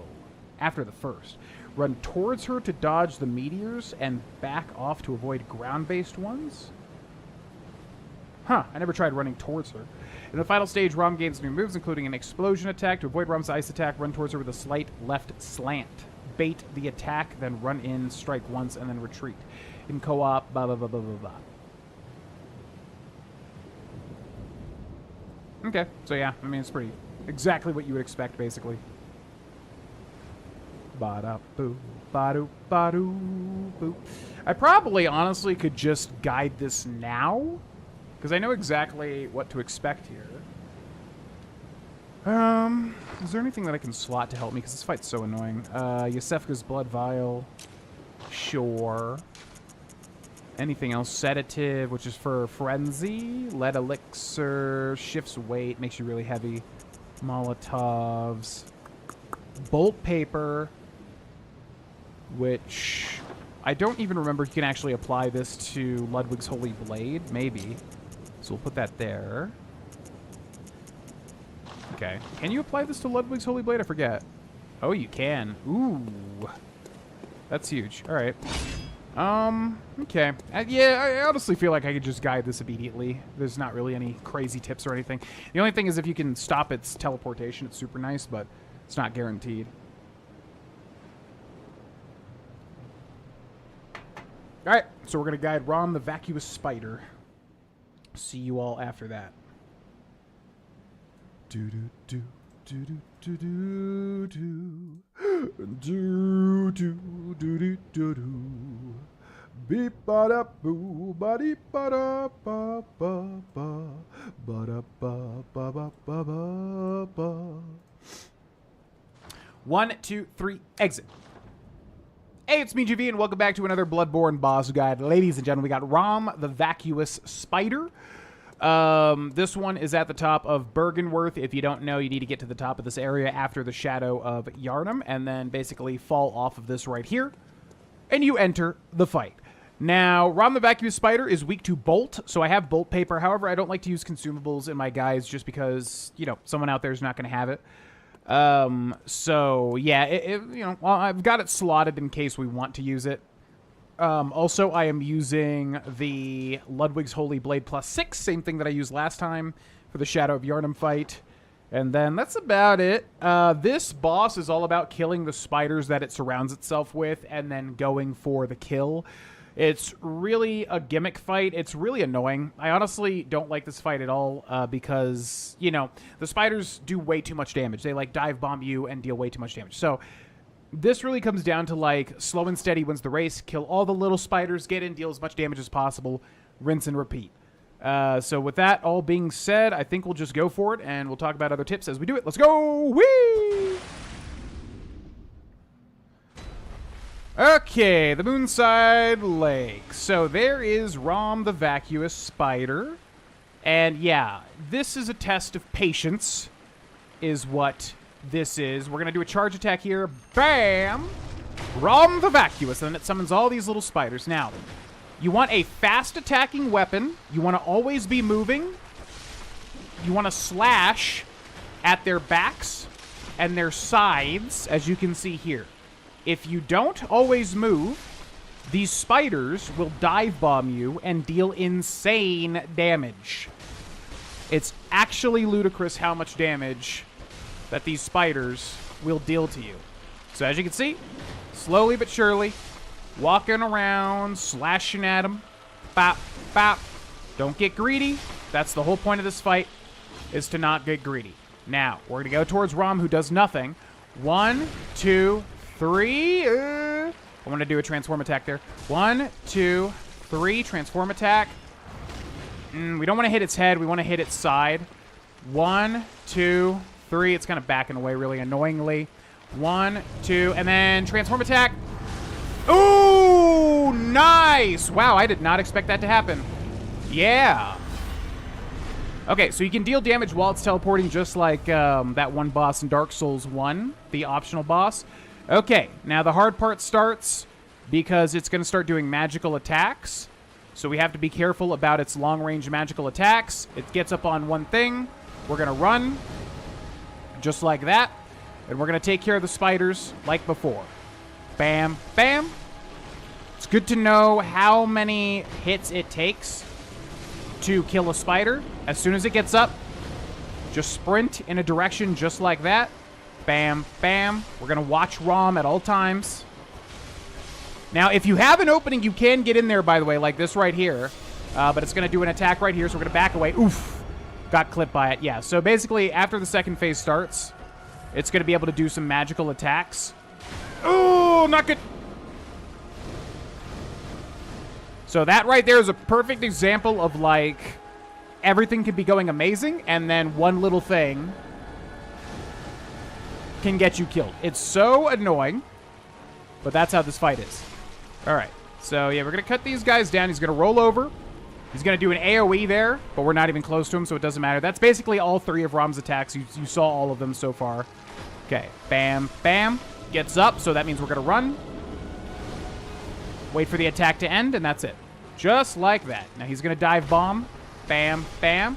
When he rolls like that, he's going to do an ice attack. It's a she, by the way. Okay, so far so good. Bam, bam. Roll that. Beautiful. Bam, bam. Okay, one more spider and we're good. Okay, as soon as it gets up, just start running. Okay. Bam, bam. And now we can go ham. Bam, bam, and now we can go ham. Okay, we're backing up here. Big ol' AoE attack. Another AoE attack. Okay, we're going to close the distance here. Bam, bam, transform attack. Boom! Okay, switch back. Bam, bam, transform attack. Bam! Oh, man, I was hoping that would do it. I was hoping that would stun her again. Now we're going to scan her. There she is again. We're going to watch when she gets on her hind legs or torso or whatever. That's what we got to be careful for. Okay, so that right there. We're going to start running. Ba ba ba ba ba ba ba ba ba. None of it hits me. Beautiful. Okay. 1, 2. You can see the spiders also do like a little spray attack, by the way. All right. Just kill these spiders slowly but surely. Now, you don't have to kill the spiders. If you're ballsy enough, you can just get in there. Oh, boy. That was actually fine. If you're ballsy enough, you can just get in there, but it's really risky. I honestly would recommend just going slow but surely. You're just going to get much more leverage out of it. Oh, it did the AoE. Okay. Let's get behind this guy. 1, 2. Roll that. You do not want to get hit by the dive bomb. That dive bomb deals so much damage, it's not even funny. All right. Oh, boy. Okay. 1, 2. Let's get out of here. He's going to do something. AoE. Okay. Look for an opportunity. Oh, no, no, no, no, no, no. I knew that was coming as soon as I saw it. All right. 1, 2. Gets on its hind legs, so we're going to run in a direction. Going to press triangle to heal. Okay, so far so good. We got like 3 or 4 spiders left. Gets up on its hind legs. We're running. Dive bomb. Oh, you little punk. Okay. This is where things start to get just tricky because the game senses you're going to win. And the game's like, no, no, no, you can't win. We're going to start doing weird things now. Okay, 2 more spiders left. AoE. Just make sure you're not close to it. That's all it is. Okay. Beautiful. Now, I'm going to apply a bolt paper just because I want this thing to die now. And we're going to make sure we're not staying close to that. And we're going to run in close and try to kill it here. Oh, get your head out of the way. 1, 2, transform attack. Bam! Oh, God. Yeah, so it does do a thrash attack, too. Just got to kind of wait for it to end. Bam. Okay, yeah, it's sensing it. It knows the end is close, and it's trying to do weird things now. All right, so... No, come on! Spamming this, really? I thought you were better than this. No! Okay, 1 more hit and we're good, but it's just spamming this now. Okay! All right, okay, okay, Rom. Listen, we all die sometime. Spamming that over and over again. Get out of here. All right, down goes Rom the vacuous spider. It's also a rain of blood here, and I think there's a cutscene too. So that's all it is. It's basically a gimmick fight. You can just rush it if you're being impatient, but yeah, that's honestly the best way to do it. Just honestly be patient, and it's far easier. Thanks so much for watching. Subscribe for more guides, and I'll see you in the next one. Bye.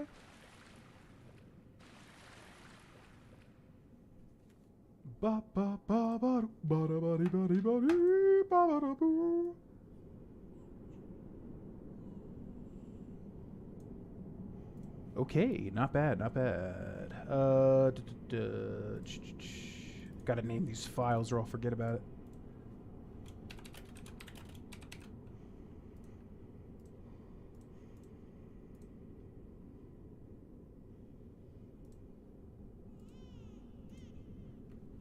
Beautiful. Okay, now we gotta find what's her face over here. What's up, Zaylin? Thank you, thank you. Yeah, that was really clean compared to how that typically goes. But once you know how to do it, it's just like, you know, you just gotta slowly but surely kill the spiders. I'm just too impatient. And in the past, I was super impatient, so it was like really annoying to me. With these live guides, hell yeah. Hell yeah. Yeah, most of these guides have been really clean, which I really like. It's very different from like the Code Vein guides I was doing. I really like guiding in a live format. I've noticed that when we guide in a live format, since we're like devoting a certain amount of time to like being live, it's just I'll take the time to like really get everything down completely. It feels nice. All right, what's up, babe? Hey, babe. How you doing, babe?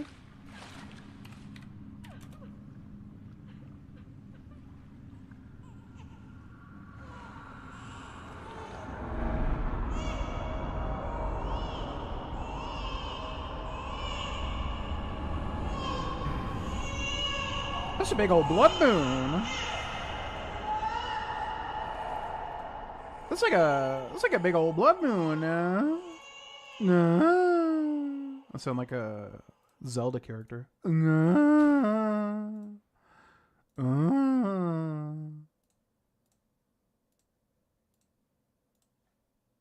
All right, so yeah, killing Rom the vacuous spider. Oh man, you're just here.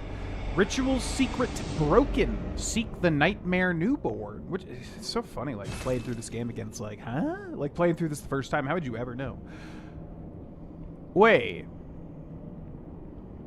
Is this when? Because you get the tonsil stone, and then can't you immediately go to the nightmare frontier or whatever? Or do you have to do it now? Oh, yeah, that's right, because straight ahead goes to Yargul, which is a crazy zone. Man, I forgot about that. But yeah, once you have the tonsil stone, what do? Get grabbed by this guy? So that's amygdala right there. There's multiple in the game. We've seen 2 so far. That's the second one. The amygdala, or I think it's amygdala. A character in this game pronounces it amygdala, and I think that's incorrect. It's actually amygdala. But, yeah, that's the fear in your head. And what's funny is, if I remember correctly, that thing's head is shaped like an almond. And actually, in our brains as a human being, we have an almond-shaped gland, I think. The amygdala. I think it's a gland. And that is your fear response. I remember because I was reading a book about fear of flying, and it was talking about how to, like, trick your amygdala or whatever.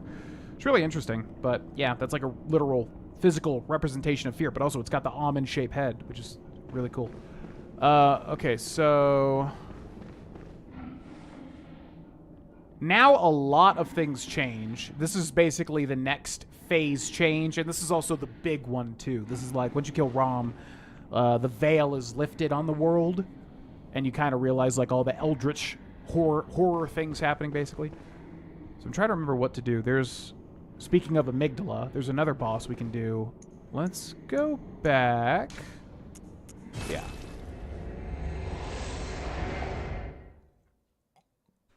Yeah, they're so creepy. They're downright weirdos. Because they're a creep. Wait, what? Okay. How do you get to the nightmare frontier? You get grabbed by this guy, right? Is that what it is? I don't want to do that. I think nah, I think it's fine. I think we just keep moving forward until we get the next lamp is like right ahead. But he does grab you. Yeah, see? I'm a weirdo. What the hell am I doing here? I don't belong here. Oh, she's running out the door. She, whoa. She's running out. She run.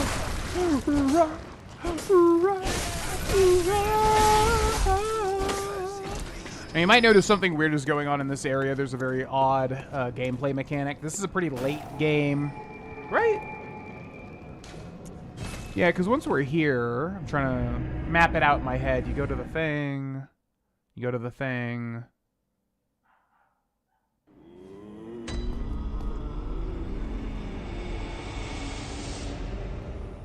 I'm trying to remember, like, what... How do you access the Nightmare Frontier? That's the thing I'm forgetting about. I think you just have to get grabbed, don't you? By that guy there. Because one amygdala outside the Cathedral Ward grabs you, takes you to the DLC. The other one grabs you, takes you to the Nightmare Frontier. I do believe that's how it is. I could be wrong.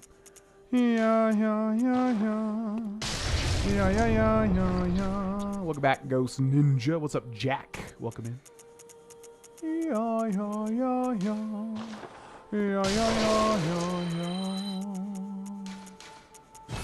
By the way, ladies and gentlemen, earlier I tweeted and did all the stuff about a poll. I would like to return to streaming in like some capacity.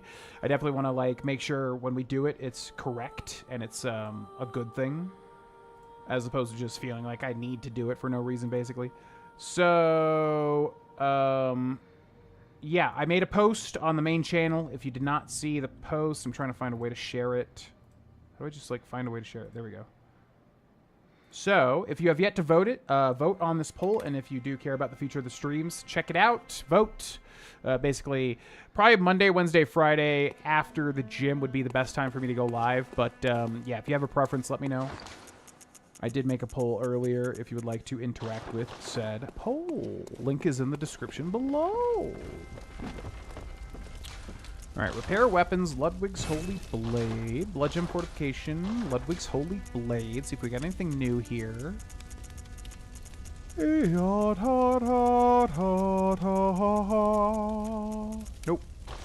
Blood Gem Fortified Weapon, do we still have no?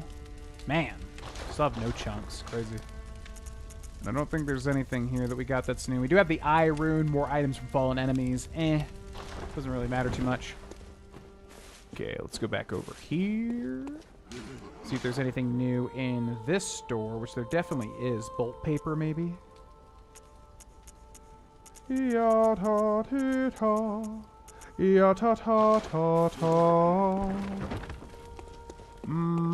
want to just spend all this blood echoes on blood vials, but whatever. That's kind of the lame way to do it. That's kind of the lame way. We just want to keep adventuring now, don't we? We haven't really gotten a new badge, so still no new, like, sets or anything. Okay, so now that Rom the Vacuous Spider is dead...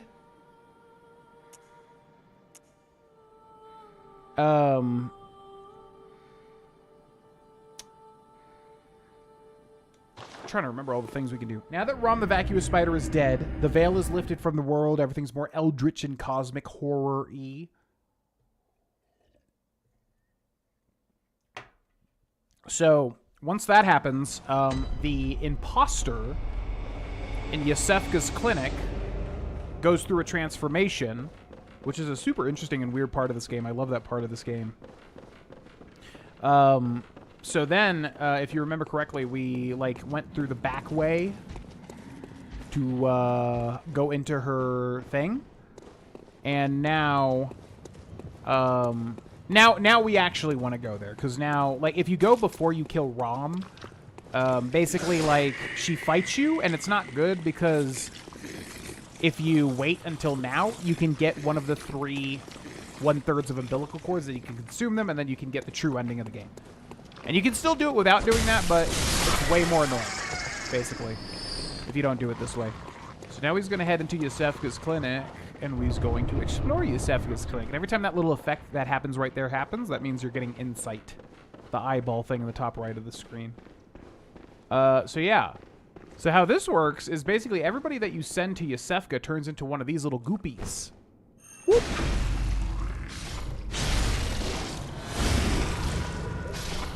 Won't really matter for me come 2 weeks because I'll be starting my new job by then and my work schedule won't align with any of your stream time, so I'll just have to become a VOD watcher. No worries. And I mean, yeah, honestly, I hope the job works out. Hope it's everything you ever hoped for. New opportunities are exciting. But yeah, obviously, as usual, it's not going to be able to, you know, not everybody will be able to watch. We're not going to make everybody happy with the stream schedules, but the idea is to get a good idea, like, when people would be able to watch, of course.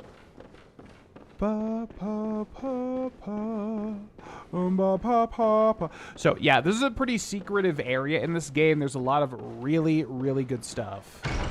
So you do not want to miss this if you're trying to do all the major significant things in Bloodborne. I think that's the real area. That's where she fights you if you go here before Rom. Which is a weird design choice, because it's like a lot of people would just want to keep going and be like, ooh, what's this? And then you kind of get screwed if you want to get the true ending. Which I'm not a big fan of. But yeah, these little goopy guys, anytime you send somebody to Yasefka's clinic, she will turn them into these people.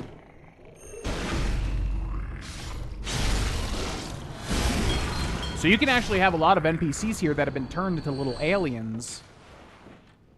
Oh, Yasefka's blood vial. Oh, so that was actually Yasefka? Wait. So we're going to use Yusefka's blood vial?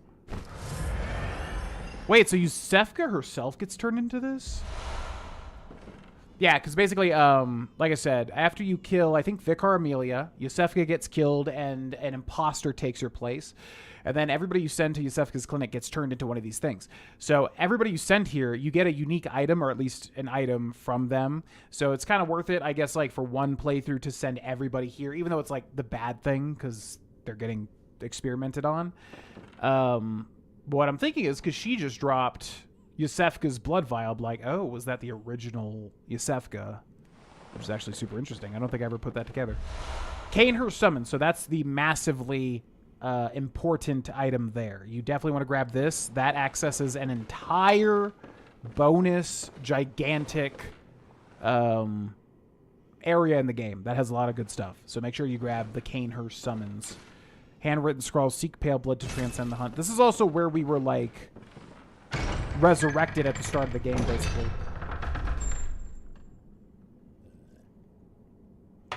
I mostly VOD squad since I'm East Coast and work a standard 8 to 5. You put your job priority ahead of my streams? Cindy, can we get a ban? I wasn't sure if Cindy could even hear me. No, you're all good. Yeah, like I said, it sucks. Obviously, I would love to find the ultimate rainbow, what's it called in Thor, the Rainbow Bridge.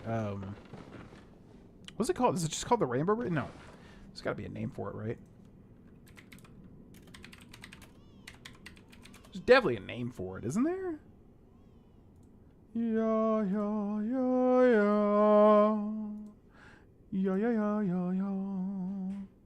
Oh, it's literally the Bifrost. Oh, I didn't realize that. Because in God of War, like, you use the Bifrost to travel the realms, but it's not the bridge. But maybe the bridge is that. Yeah, that's interesting. Huh. I don't even know what I was saying, but you probably know what I meant. Okay, so yeah, let's go this way.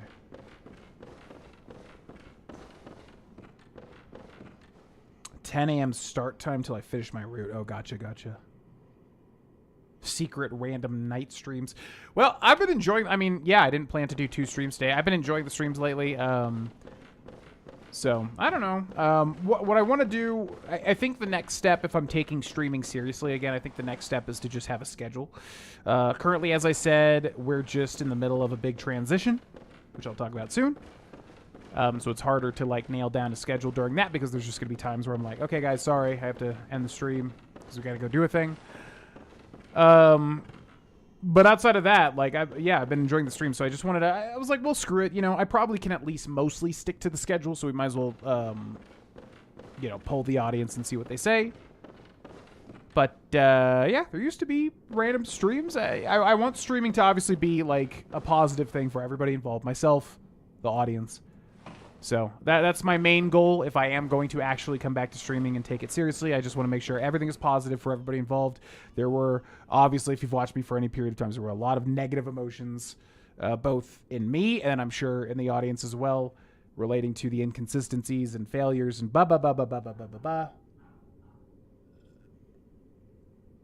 So I want to make sure it's a positive thing for everybody this time. You know? Okay. So anyways, here's Yusefka in doggy style for some reason. I don't know why, but what's up? God, I'm nauseous.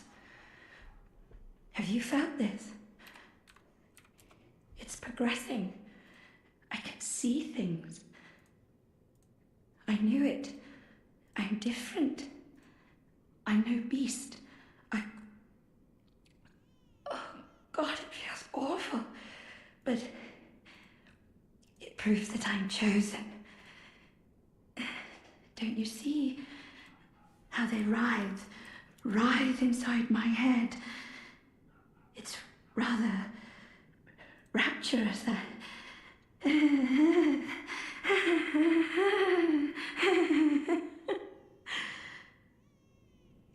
Right, totally. God, I'm nauseous. Have you felt this? It's progressing. I can see things. knew it. It's... That loud. Yo, what's up, Roger Hunt? Welcome in. Hope you have a good night. I just posted, Roger, by the way, if you haven't voted, no pressure at all, but just saying, and anybody else, if you haven't voted, there's a poll. Check it out. Let me know what your best time to watch streams would be in the future. Nothing cemented just yet, but that's what I'm looking at for the future, basically, if we come back to it. So I think you just kill her, right? Which kind of feels bad, but I think I'm going to kill you, if that's okay. So, gonna go ahead and kill you now, all right? Oh, totally missed. My bad. My bad. You'd think I'd be so good at this by now with all the things I've killed. Anyways, time to die. Oh my god! I'm like putting in the wrong direction at the last moment. Oh my god, this is so silly. I feel so embarrassed. Anyways, time to die now.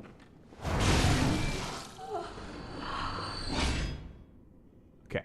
And then I'll take that umbilical cord. Thanks so much. All right, so again, that is 2 of the 3 1/3 of umbilical cord items you need to consume before the end of the game in order to get the true ending. Those are kind of the 2 easier ones. There are 4 total. You need to consume 3 out of the 4. And yeah, the 2 that we've done so far are the 2 easiest. I'm trying to remember the other 2. One is a side quest involving the prostitute at the cathedral ward. And that one's really weird. I think that's the hardest one to get. And then oh, that's right. The 3rd one you just get, like, from one of the final bosses. So, we're basically guaranteed at this point. These 3 are the easiest to do. That other side quest is definitely the weirdest and hardest. But yeah, that's how you do it. You appreciate it, Roger? Appreciate it, Roger? Oh, yes, Roger. How's Roger doing? All right, so now we got the Canehurst summons. So... okay, main quest-wise, you can go to Yargul, you can go to the Nightmare Frontier, or you can go to... there's another thing.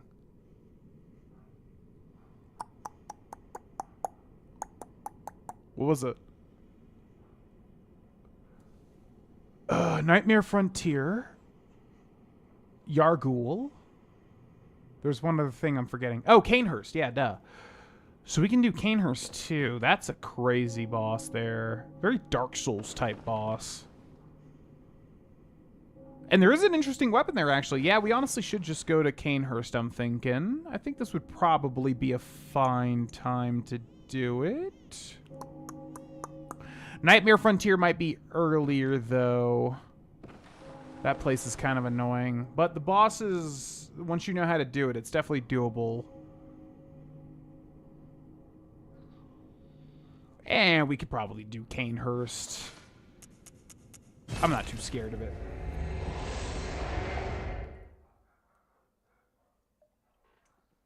Let's go to Canehurst. Oh my god, these dogs at our neighbor's house are going crazy.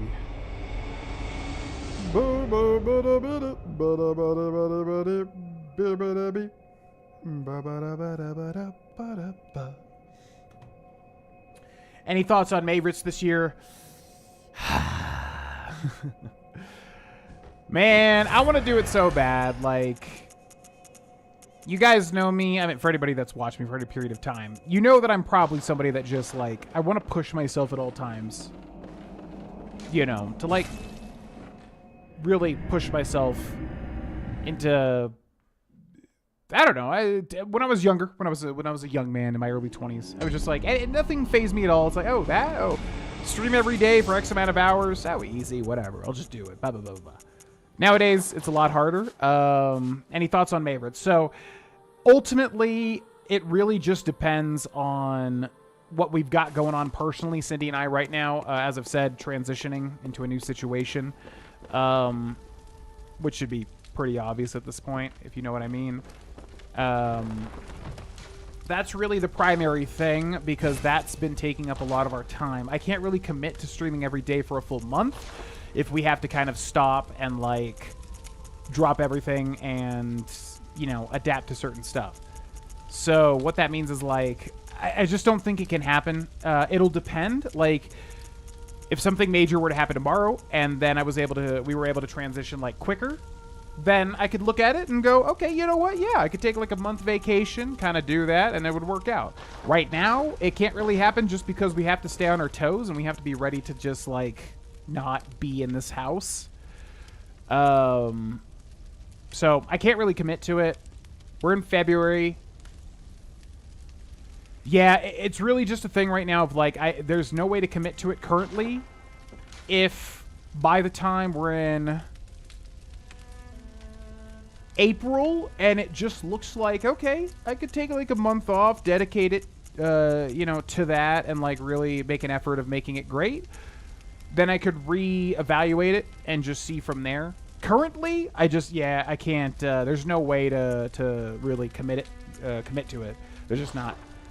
But who I am is like, I always want to do it. I always want to, you know, I always want to do the big thing.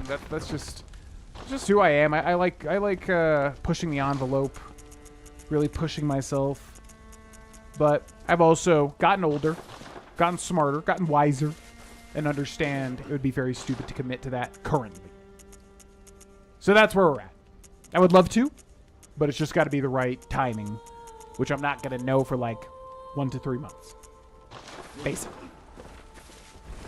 Well, what is it? Very well. Let me... Yo, girl, let me get that vitality, if you don't mind. Do I got one more? Oh, hell yeah. Okay, let me get that strength. Appreciate it. Thanks, girl. All right, yeah, so Canehurst. Okay, so for Canehurst, we got to go through, or got to go to... That one's not ready yet. I think it's this one. Witch's Abode works. Yeah, let's go there.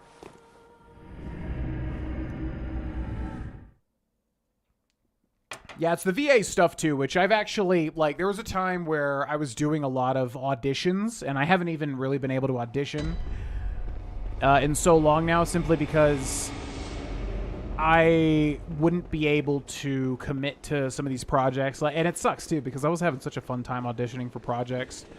And I basically just had to stop because I realized very quickly, like, oh, like once you actually get cast for some of this stuff, you can't just do all of it all the time. Like, it takes up a lot of your time.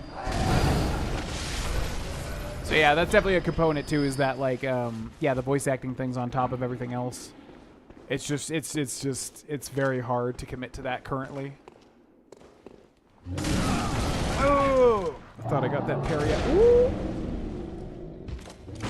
Gotcha.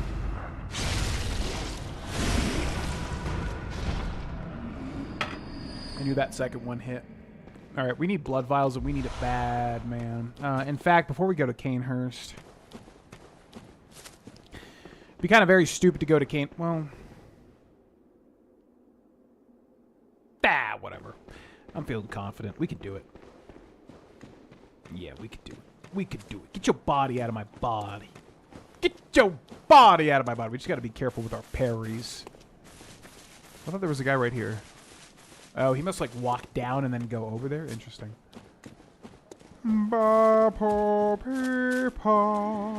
Hello? Gotcha. Whoop. All right, give me something I can parry. Whoop. Whoop. We got him on the last possible second. Otherwise, we would have not been able to trigger that. Okay, so once you go to Yusefka's clinic and you grab the Canehurst summons. Now, by the way, I'm pretty sure you can do that immediately once you get to the Forbidden Woods and find Yusefka's clinic from the back way. I think you can get the Canehurst summons and then just do this immediately. I was just being careful, but the better way to do it is to kill Rom the Vacuous Spider and then do it, and then, yeah, then you don't got to worry about it. I'm not exactly sure, but I don't think it matters. Anyways, once you have the Canehurst summons, it's a little envelope. Then if you go to this obelisk right here... Oh, it just even... Okay. I didn't even realize it just triggers the cutscene automatically. So yeah, you get this cutscene automatically, and then you get taken to a very secretive area. It's very much like... what's it called? In Dark Souls 1, the painted world of Ariamis. What's the world in Dark Souls 3?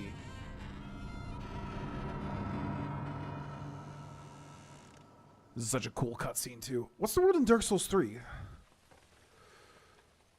The painted world of Ariendel, which is weird, because it's Amus, which was cut content in Dark Souls 1 that they decided to add on as like a separate thing. And it's Ariendel in Dark Souls 3, which is interesting. Anyways, okay, let's get in. Yeah, why not? Sure. Definitely.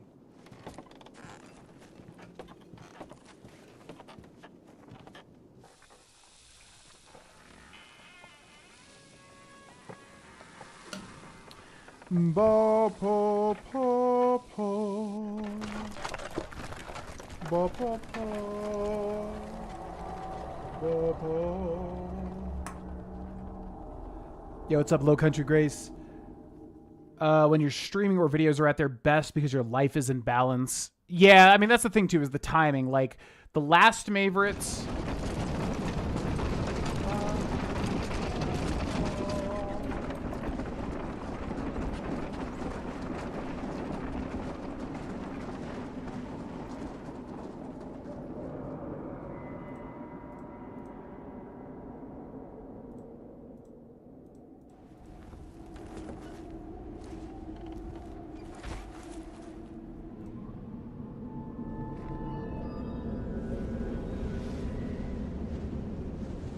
Imagine seeing this for the first time, man. Like, when I played Bloodborne, it was so much after the fact. Like, you know, maybe like 4 years after this game came out. Like, I played this game when, like, everything was pretty much known, right? But, like, imagine this game comes out, you get your PS4, you play this game, you load it in, and, like, you just find this out. Like, I don't even know how you would do it. You would have to go get the Canehurst summons. That's relatively doable if you just keep exploring down that path. But then you'd have to go back to that specific obelisk, which I'm not even sure if there's any, like, hint there. There's no really, like, hint, right? That's, like, you know, they could have put a note that says, you know, the carriage only comes for those with the proper summons. Something like that. And you could put 2 and 2 together. I don't even know how you would know that. And then you go up, and then it does this. And then imagine seeing this and just knowing a whole entire, like, part of this game awaits you. Like, that's just so cool. And I never got to experience that because I, you know, by the time I played it, everything was already known about it. But, yeah, also the horses are already dead and frozen, which is weird. It's a thing where, like, I guess time passes. I don't know. But yeah, this place is crazy. Very unique area. Probably easily missed by people that don't look things up.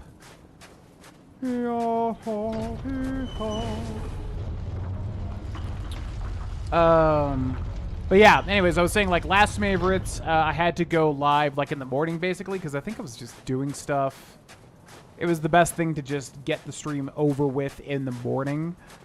And, yeah, it was more of a thing of, like, well, I want to do it, but the best way to do it is in the morning. Whereas, currently, it's like, well, yeah, I'd rather do it right, make sure that, you know, I'm going live.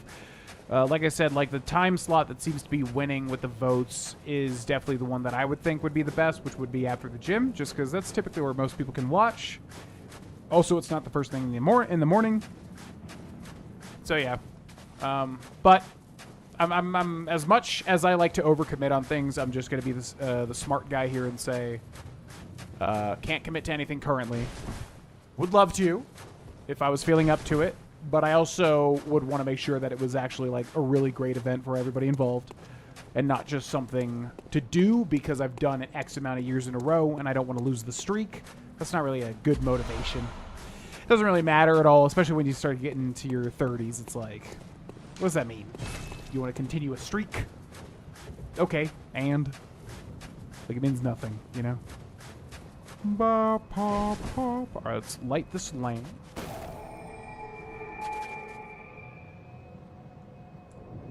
2-week thing at most or something. Well, it just depends on what I'm working on. Like I said, like, there's, as far as the voice acting stuff goes, there's auditioning for things and there's getting, like, requested for things and stuff like that. So the auditions is the tricky part because that's what I was really enjoying. And then I had to just, like, stop for a while because I got cast, which sounds great, of course. But then if you get cast for multiple things and you didn't realize that that would happen, well, now you've got all these commitments, and then you got to deliver on those commitments, and then it gets tricky. So point being is if I was actually thinking of doing Maverits, I definitely would not be auditioning for anything. I would be making sure that that month would be relatively, you know, open. Bum, bum. Yo, Roger Hunt. Thanks so much for the $20 head out. Take care, everyone. donation. We'll catch the rest of this later on. Adios. Thanks so much for watching. Thanks so much for the $20 donation as well. Have a good night. Yeah, I won't be streaming tomorrow because we're going to be doing D&D all day, but I have been really enjoying plugging away at this playthrough, and I think it's been a really good playthrough. If you're actually looking to get informed on Bloodborne, I think it's been a really informative playthrough. I don't want to toot my own horn, but like I feel like a new player would get inundated with a lot of different information that's helpful. So, anyways, been really enjoying plugging away at it. I won't be able to go live tomorrow. We're doing D&D all day in a different city. But then, yeah, basically whenever I have spare time, I'm really ahead of time with recording. So, like I said, just keep an eye out on the Twitter. Keep an eye out on the Discord if you're a part of it. And you'll know when I go live. And have a good night, and thanks so much for the donation. Bye! Alright, we got all these little worms here, which we gotta watch out for. These worms are so annoying. I want to get... There's an item in that little valley down there. Hello. Whoa! These guys are also incredibly aggressive. I love how they attack, though. That, like, that quick swipe is so cool. Okay, let's back up a little bit. Oh my god. Yeah, these guys were so tough, I genuinely would not even, like, fight them in my earlier playthroughs just because they were so hard for me to deal with. They're so aggressive. But now I'm a little bit better. Now I'm not as worried. Alright. All these worms suck ass. These guys are, really gigantic pains to deal with. They're so hard to hit, and they attack very frequently. So we just want to grab that and get the hell out of here, because I hate them. Have you ever seen Full Metal Brotherhood anime? Oh, yeah. I love that anime. I need to, like, hypnotize Cindy to watch it, because she won't watch it. She offers a very paltry excuse of, like, I just don't think I'd like it. And I'm like, there is no you don't think... Oh, she's outside, so I can talk shit. She's like, I'm like, there is no you don't think you would like it. You will like it, because it's peak, and it's amazing, and I love it. It's so good. So I got to find some way to, like, hypnotize her. Or, I don't know. Maybe every time she's asleep, just, like, whisper, like, Full Metal Brotherhood Alchemist over and over and over again. Cause, yeah, no, I love that anime. That was, like, my first introduction into anime, because I've mentioned the story before, but... yeah. Oh, shit. I mentioned the story before, but I had a big crush on a girl in college. And she was, like, in this group of, like, anime guys and stuff. And I was like, oh, I want to, like, you know, introduce myself. Try to make friends with everybody. In no small part because I had a big crush on her. You know, that didn't really matter. Whatever. And then, yeah, they were big, like, anime fans. I never really watched much anime outside of, like, stuff I grew up with, like Pokemon and Dragon Ball Z. And, yeah, they mentioned, I was like, okay, so what do I watch if I want to get into anime? And they mentioned Full Metal Alchemist Brotherhood, and I was like, okay, I don't know anything about it, but I'll watch it. And I watched it, and I cried, and I cried, and I cried, and I cried, and it was so good, and I loved it so much. And I am so overdue to do a rewatch, but I just won't do it until, like, Cindy will watch it, because, like, I know she'll love it. It's so good. And she just refuses. And it's so irritating, because I know she'll love it. But yeah, that's where it's at. I love that anime. It was my favorite for a good long time, and it probably will be once I rewatch it again, honestly. Oh, you son of a bitch. These things are so annoying, man. They're so aggressive. Hi-ya!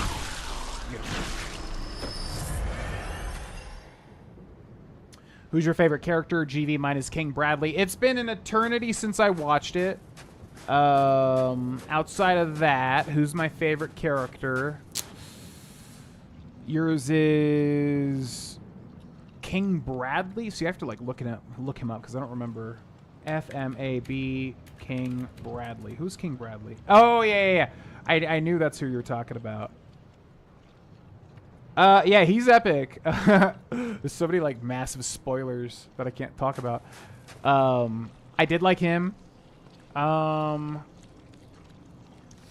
I liked Edward, but he's a piece of shit, kind of. And like, I think like he reminds me of myself, so I did like him in that way. But also, yeah, he's an asshole, kind of like me. I don't think it was my favorite. Al was awesome, obviously, but how did that miss? Excuse me? Is Al my favorite?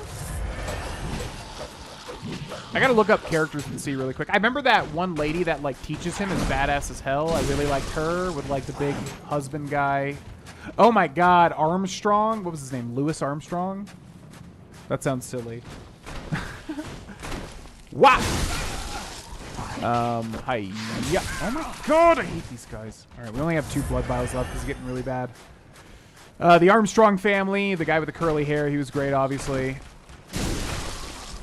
Oh man, I forgot about the... I don't want to spoil anything. I'm trying to like talk about this. There's massive spoilers for this show. Okay, switch over to this. No.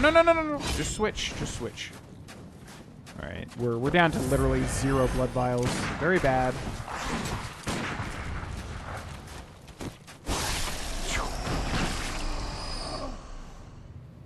Let me look up, let me look up Full Metal Alchemist Brotherhood characters, just to make sure.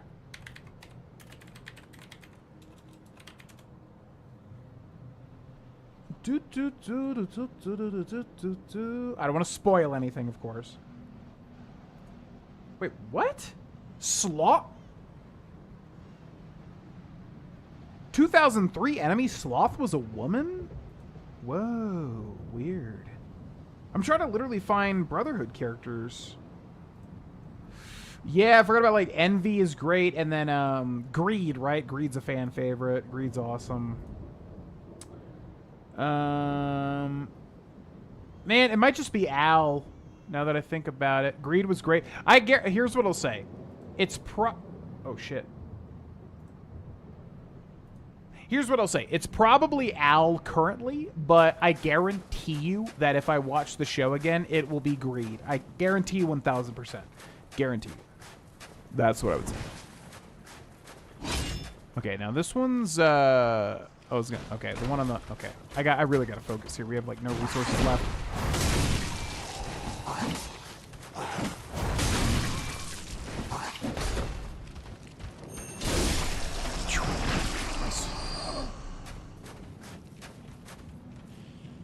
Oh, almost done. Yeah, that's why I'm like, I don't want to spoil anything because that show has massive spoilers, and I don't want to rob anybody from watching it.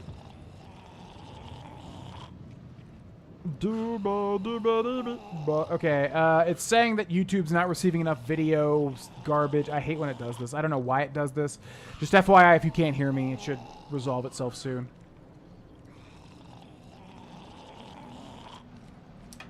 Greed is one of my favorites. Yeah, it's been so long. Like, honestly, I seriously need to just get Cindy to watch it. She love it so much, and like I'll cry and I'll love it so much, and but yeah, from what I remember from way back in the day, I know Greed is a massive like fan favorite. I know everybody always loves Greed. Envy, I guess not. I don't remember. Like, Envy is a very interesting character. Lust is typical of what you would expect for Lust. Sloth is typical from what you would expect for Sloth. Although, again, that's in Brotherhood, because apparently in the original 2003, Sloth is female, which is interesting, because in... Okay, again, spoilers. I don't want to say anything. I don't remember what exactly is and is not a spoiler. Hiya! Okay, now I gotta be super careful here. Okay, great hit.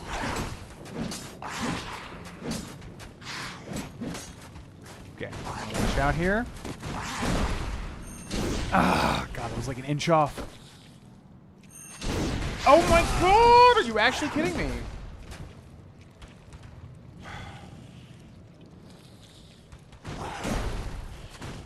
I'm like, I just know it's going to squeeze through. I just know it. It's going to squeeze through. Watch.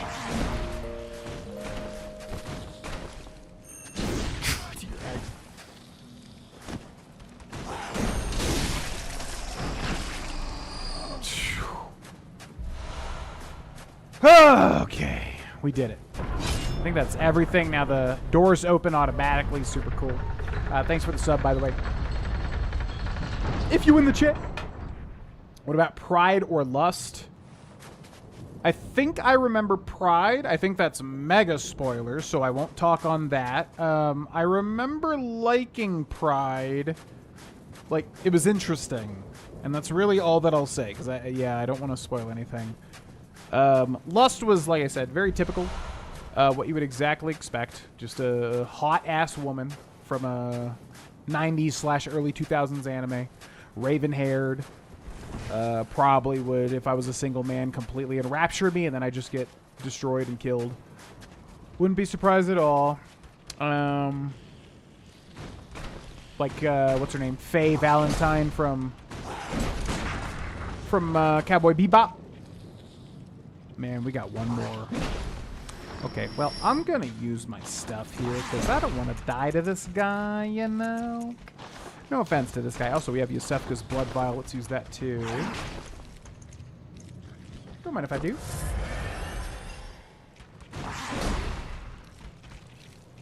Don't mind if I do.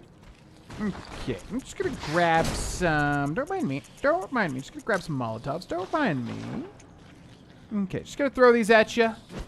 It's gonna burn. Listen, I'm gonna tell you, it's just gonna burn, but you'll be fine afterwards. I know, you're so aggressive. I get it. But, you know, if I'm being honest here, there's too many of you guys here. There's way too many. And you guys are so aggressive and, like, damaging. Like, you know, it'd be one thing if there was, like, this many of you guys and, like, you didn't deal that much damage. But you guys deal so much damage. And you've used all my blood vials. So it's like, I don't want to kill you like this. I would love to fight you in a one-on-one honorable battle, but there's just so many of you. I've killed like how many of you guys by now? All right, stop attacking so I can hit you with Molotov. Wait. 1, 2. Okay, I'm going to throw it now. Okay, throw it now.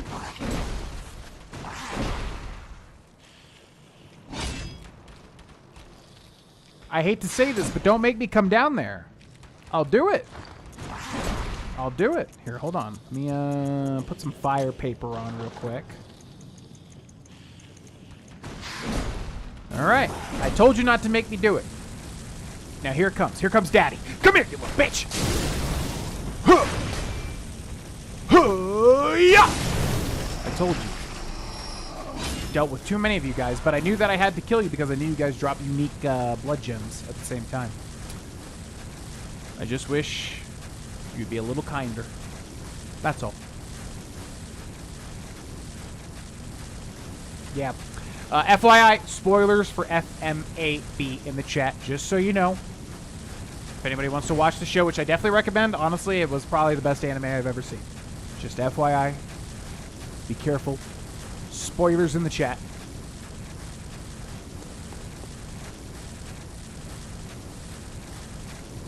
Didn't like being left out. I mean, yeah, same thing like I said in that college group. I was just like, all right, well, I'll give it a shot. I never really took anime as like serious up until that point. And I loved it, man. I fell in love. I cried so much, and I cannot express how much like anime really did not affect me like that at that time. Like, I just didn't know anime, you know, and I like I said, I kind of wrote it off as just being over dramatic stuff and whatever. So, yeah, man, it was so good. I loved it so much. Bop, bop, bop. But now, I'm like, literally over 10 years older, 15 years older probably, so I really do want to rewatch it to see just how it affects me now. It's just there's something different about it. That's really all that it is. Like, there's certain anime where it really, like I said, it transcends the genre, and it's just kind of like a different level. And that is literally, that's literally Full Metal Alchemist, in my opinion. You know. Hiya. Hiya. Hiya. Okay, what's the deal with these women? I don't think, like, it matters. Because there's just, like, 1,000 of them. So, yeah, I think we just want to explore instead. We have no blood vials. We honestly should probably go back and spend all this stuff on blood vials. That would probably be a good way to do it. What's up, Jacob? Hey, GV, any chance of playing the Fable games again soon? Honestly, there's just, oh, the Rider Spalek. Ooh, okay. Honestly, there's so much on my plate currently. I would love to. I think currently I'm still judging whether or not I should play Pokopia on stream because I'm curious. I love Animal Crossing and it's Pokemon Animal Crossing. I'm curious if I should play that, and then there's other things too, like this series here, which I want to finish, obviously. I would love to. I know the new Fable's coming out, and it honestly has been enough time. As usual, I don't think I can commit to it, but that being said, it would be fun. I think it would take a schedule, which I recently made a poll about on the community tab. It would take that. It would basically take having a schedule. You know, to do it. What's up, Gavin? This is what I find entertaining, GB playing Souls. I love it, man. I can just play it on autopilot. It's so, like, relaxing to me.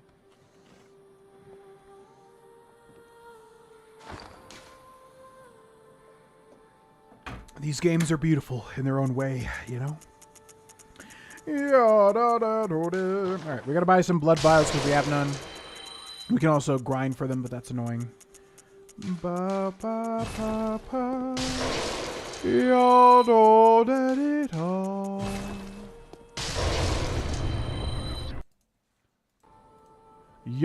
ta ta ta. Ya ha ha he ha. Okay, blood vials. How many can we get? 75? Ooh. Yeah, that's probably good because, honestly, we're going to get so many blood echoes anyways, and that will save us from grinding for a good amount of time. It sucks to devote 50k to that, but at the same time, I feel like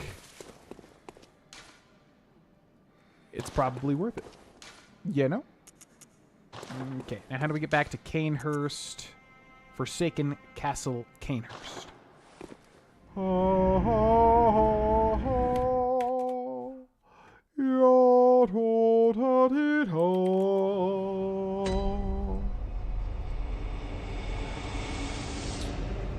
All right, and now we are back to the castle proper. Oh, that's right, we got Rider Spalek.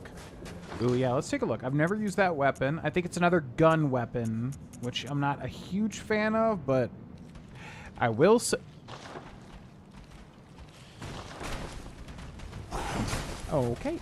All right. Gonna go ahead and just... Goodbye. Gonna go ahead and just... Bye-bye. Nah. No, I'm good. Already took 50,000 years to kill all you guys, which I typically don't do. As I said, that was a special thing this time around for you guys specifically. I typically don't do that. I typically don't kill all y'all. But now, yeah, no, I'm good. Goodbye. All right, let's get to a safe space.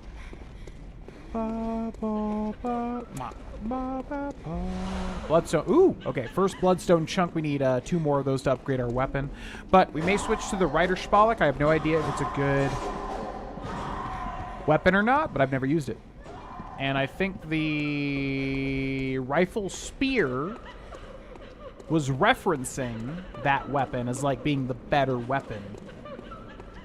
Because you have to obviously wait until much later to get it. Quicksilver bullets. Okay, alright, just appear and hit me. Okay.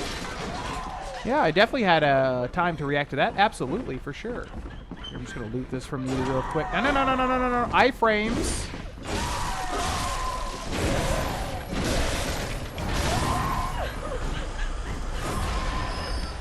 Noble dress, which actually has a, isn't there something with a noble dress, like you can give it to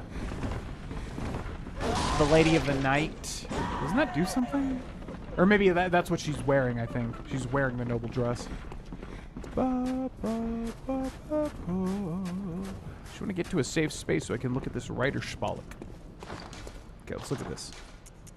Reiter Spalik. Weapon wielded by the Knights of Cainhurst combines an elegant knight's sword with the peculiar firearm wielded by the Cainhurst Order. The old nobles, longtime imbibers of blood, are no strangers to the sanguine plague, and the disposal of beasts was a discreet task left to their servants or knights as they were called for the sake of appearances. So it almost looks like a fencing saber, because it's got the little guard there, right? And then with like a gun. What do we need to wield it? We need 10 blood tinge. I think we have like 8.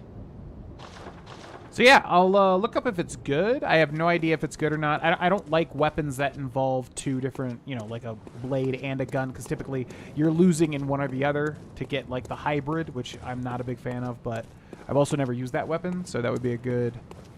That would be the good weapon to switch to if it like... Oh my god, every time.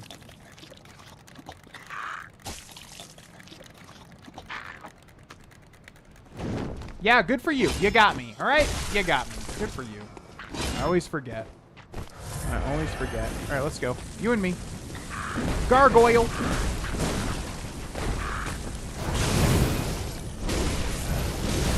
Good for you. You did your little trick.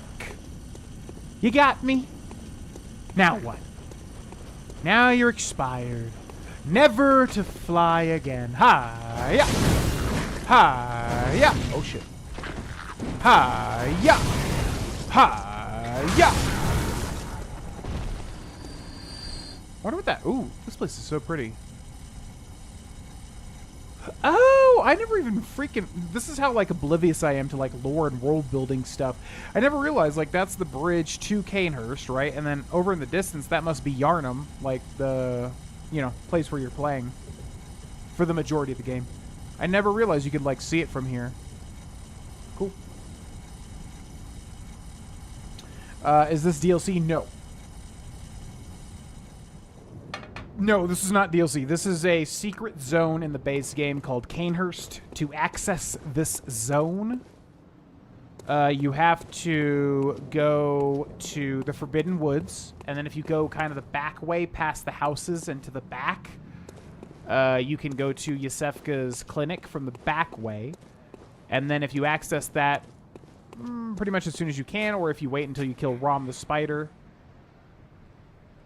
then you can find the Cainhurst summons in that area, which is a little envelope, and then if you take that to the Hemwick Charnel Lane area, where you fight the Witch of Hemwick, then you can walk to the obelisk that's by the area with the 2 big dudes with the halberds, and then you'll be able to get transported here, basically. It's like its own little secret zone. That's the coolest outfit I've ever seen in a Souls game. Yeah, it's a lot of people don't know about this one. I mean, if you're like, unless you look everything up or whatever. But black hooded iron helm, which you get from the Hypogean jail if you access it early, and then go down one of the streets, that you get the whole set. And then also the Charred Hunter set, which is in a very secret area in the old Yarnum zone. You have to, like, drop down and, like, find it in a chest. A lot of people don't know about it unless you just, like I said, look at... You son of a bitch. He almost got me again. A lot of people don't know about it unless you look all the stuff up. Oh, God. Okay. All right. All right. All right. Classic bamboozle. Nice. Nice job.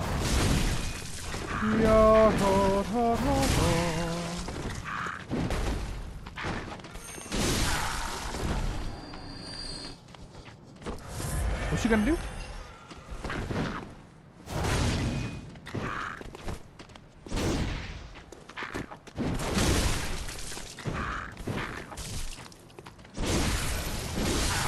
What's interesting is, like, we get HP from attacking these guys, even though they're, like, made out of stone. Kind of odd. Because I always thought about it as siphoning, you know, health from them or whatever. Oh, God, this guy. Forgot about this. Yeah, no worries. No worries. All right, hello, little man. This guy is insanely aggressive. Let's try to parry him. If we can, look at him. Look at him slow. Look at him aura walking or whatever the children call it. Do it. Do so. Oh, okay.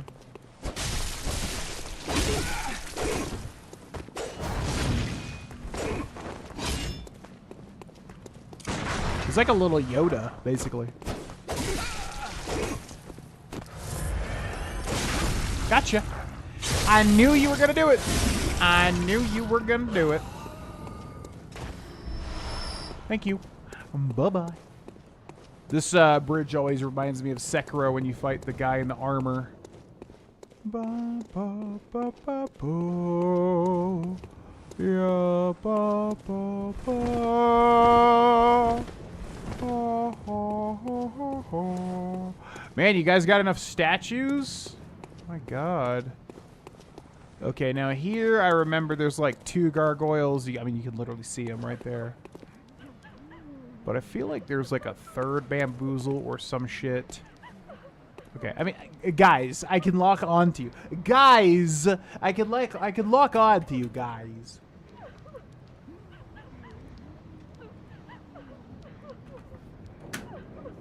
I wonder if we shoot them, do they fall off? Oh! I can't believe that actually worked. Oh my God. That was so satisfying.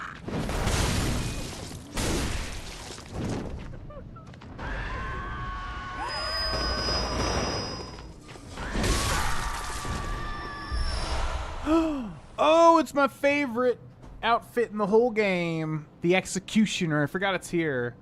Yeah. Oh, man. I love this look we got going on. Oh, man. I forgot about that. Yeah, the Executioner garb. This thing has this beautiful... Look at that. I mean, just look at it. It's so flowing. I love how that central cape piece just kind of goes perfectly down the middle. Man, I always wear this thing. I kind of like the dark and light look of it, though. Yeah, we got to switch to it, honestly. Is there another surgical long gloves? How does that look? Kind of stands out. Grave Guard manchettes. How do those look? Oh, those kind of blend in, actually. Yeah, I like that. Okay, what about the Grave Guard mask? The red color kind of throws me off. Yeah, the hood's just a little too pronounced, I think. What about the Hunter hat? Classic Bloodborne hat. It also reveals your face a little bit, which is cool. I do definitely like the black hooded Iron Helm more.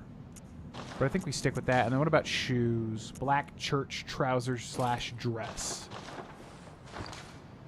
Ba, ba, ba, ba, ba. Grave Guard kilt. That's a lot of clothing, man. I mean, I'm sure it's cold. Student trousers. How do those look? Oh, that kind of works. That kind of works. Foreign trousers. Charred hunter trousers. Yeah, I like the charred... I think we switched the charred hunter. Yargul black. Oh, yeah. That looks better. I want to make the hat work, but let's go top hat, maybe? I really want to make the top hat work, but I just can't commit to it. I think we go with this. Kind of look like a Grim Reaper. Yeah.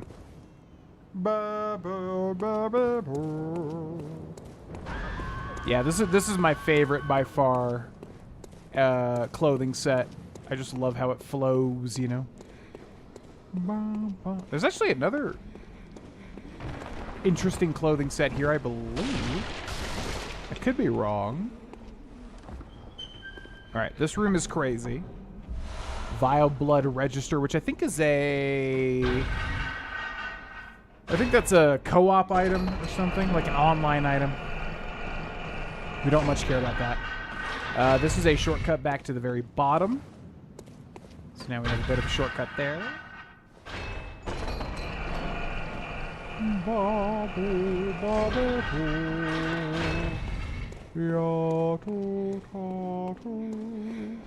Okay, this room is weird as hell.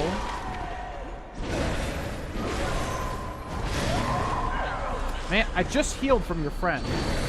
you have to do that?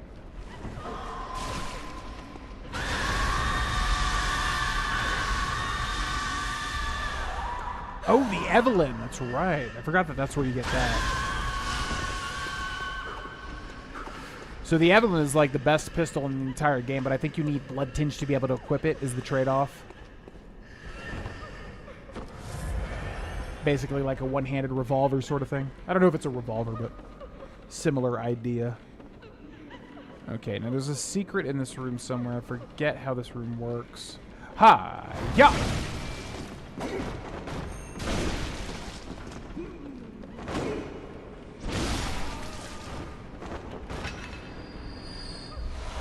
Thank you. See, that ladder right there is what we're trying to access. But I forget exactly how that got. Look at these guys scrubbing. These guys are scrubbers. Okay, so now we can upgrade Ludwig's blade because we got 3 bloodstone chunks. Hello! Hi-ya! Oh, shit. Hi-ya!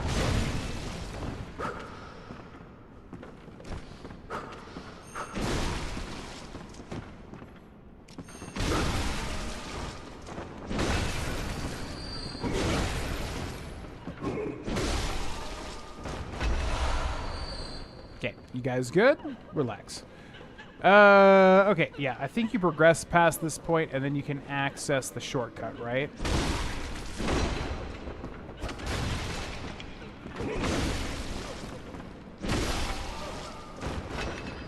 Now, normally I like to kill all the people in a specific area, but there's just... Okay. There's just so many here. It's honestly too much. I think there may be like one more item we're missing. That, excuse me. Yeah, I don't want to deal with these super aggressive dudes. So I think we just go out the window here. And then there's like a secret item, right? I feel like there's a secret here. Whee! There's definitely a secret here. So we can drop down there, but let's look at all of our options first. I think we drop down here. Wait, what's that? I think this is where those 2 gargoyles were. So we've already been there. Isn't there like a secret? Okay. Oh, hi! Excuse me?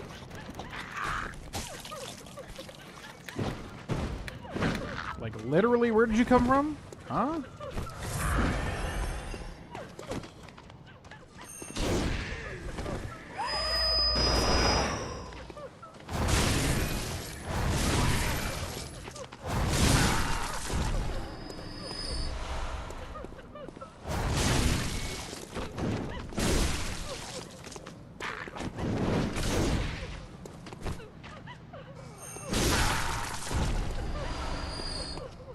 Okay.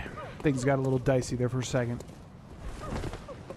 Alright, in this room, there's definitely like a hidden chest.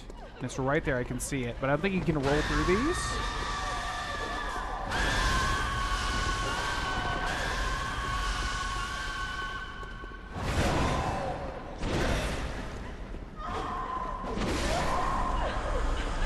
So I think this is a usable item here. Oh no, the night set. Yeah, I was right. Okay, so yeah, that's the really cool set. That looks quite good. Ooh, that might be a good thing to wear. Yeah. Just keep screaming. Just keep screaming. Sure. Executioner gloves. That's what I was talking about. Shoots basically like skulls out. Not really worth it, but it's an interesting thing.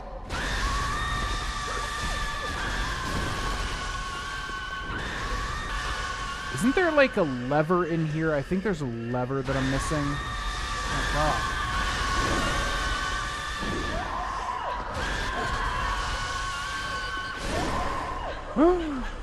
No!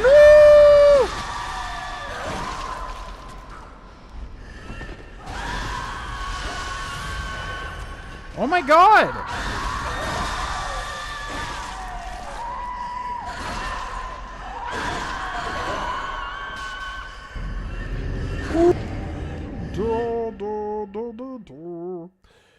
Okay, once again, YouTube is saying YouTube is not receiving enough video data to blah, blah, blah, blah, blah. So I don't know if y'all can hear or see me currently. That was a really bad death. I've never, like, died to that weird attack before today. Very odd. Yeah, so we're close to a boss. How long have we been streaming for? I could give him, like, a shot and see what the confidence level is there. And then, yeah, we might try to guide him, or we might end the stream soon here. But either way, I'll be right back. I got to take a bathroom break. Thanks for watching, everybody. Let me know if you can't hear or see me, because YouTube is saying odd things currently. But BRB.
Yeah, I forgot. Sorry, Roger, if you ever see this.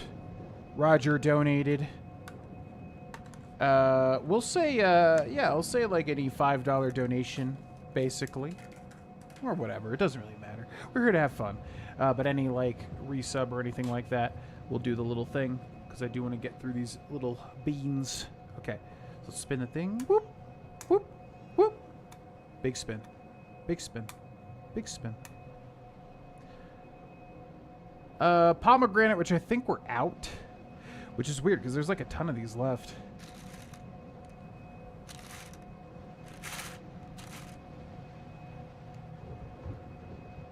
But yeah, I don't think there's any more pomegranate, which is odd. Okay, let's spin it again. Whoop. Whoop. Whoop. Come on, man. This thing is so hard to actually spin. That was a good spin. Okay, that is juicy pear or booger. The hell does that mean? Just salt, I'm assuming. This has got to be it. It looks like a pear. All right, so juicy pear or booger. Dedicated to you, Roger Hunt.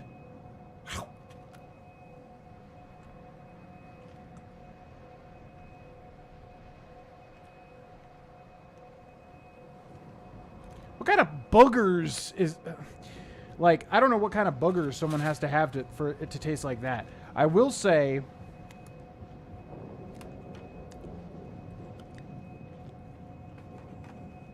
that, like, that's definitely the least egregious Bean Boozled.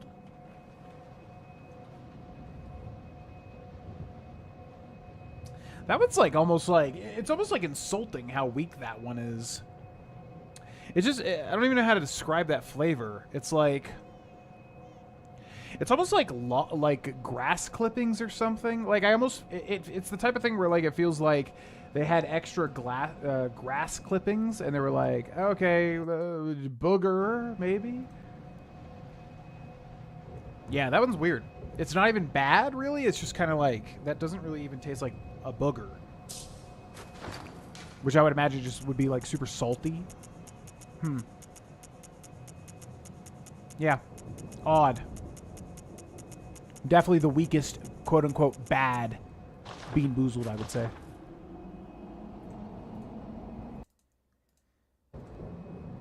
Alright. Let's go back to where we were.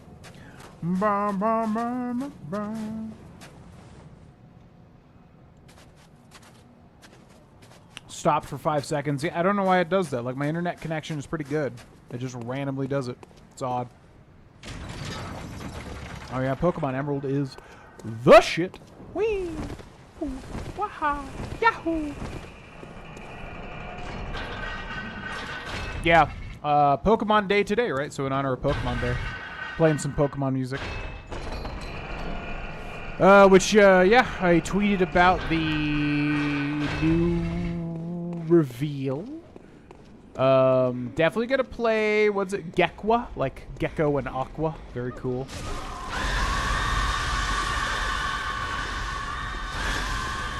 Definitely gonna have Gekwa as my starter, not only because blue and water, and I'm all about the blue, but I think it honestly looks the coolest. I will say I've come around to Pomerum, whatever its name was, the Pomeranian Fire Pokemon. Really curious to see what that thing evolves into. Because, like, I don't like Pomeranians as a dog in real life. Cindy loves Pomeranians and small dogs. I don't like small dogs. But it is cute. I'll give it that. It's a cute little Pokemon. But not my style. But I'm curious to see what it evolves into. Where is the freaking... There's like a lever we're missing. Where is it? I'm forgetting. Whee! Have we done everything here? But then this would be like a dead end, right? There's gotta be another place we can fall down to, maybe.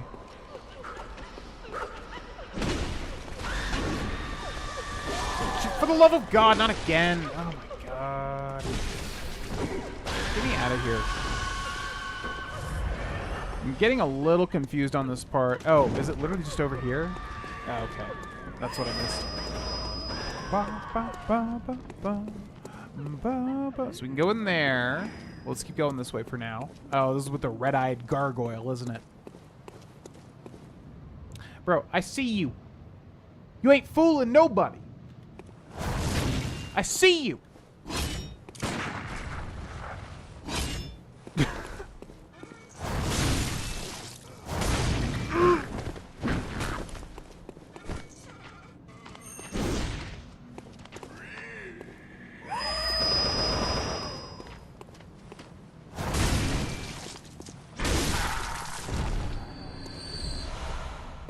Thank you.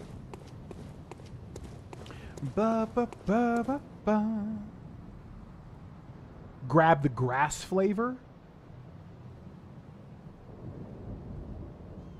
Was there a grass flavor? I know there's been a grass flavor. Wait, did I accidentally mess that up?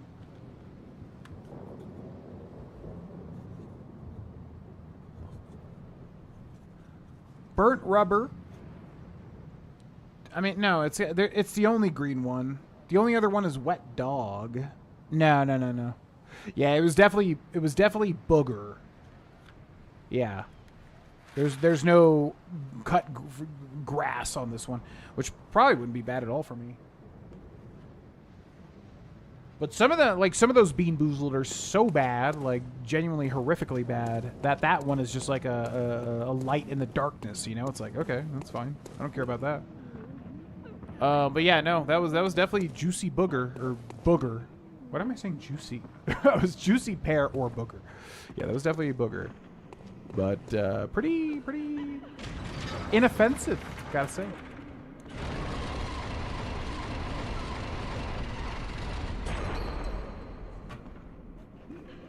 Is that a remake, Emerald, or something else? The music or what I was talking about? So they just announced Generation 10 today on Pokemon Day or whatever.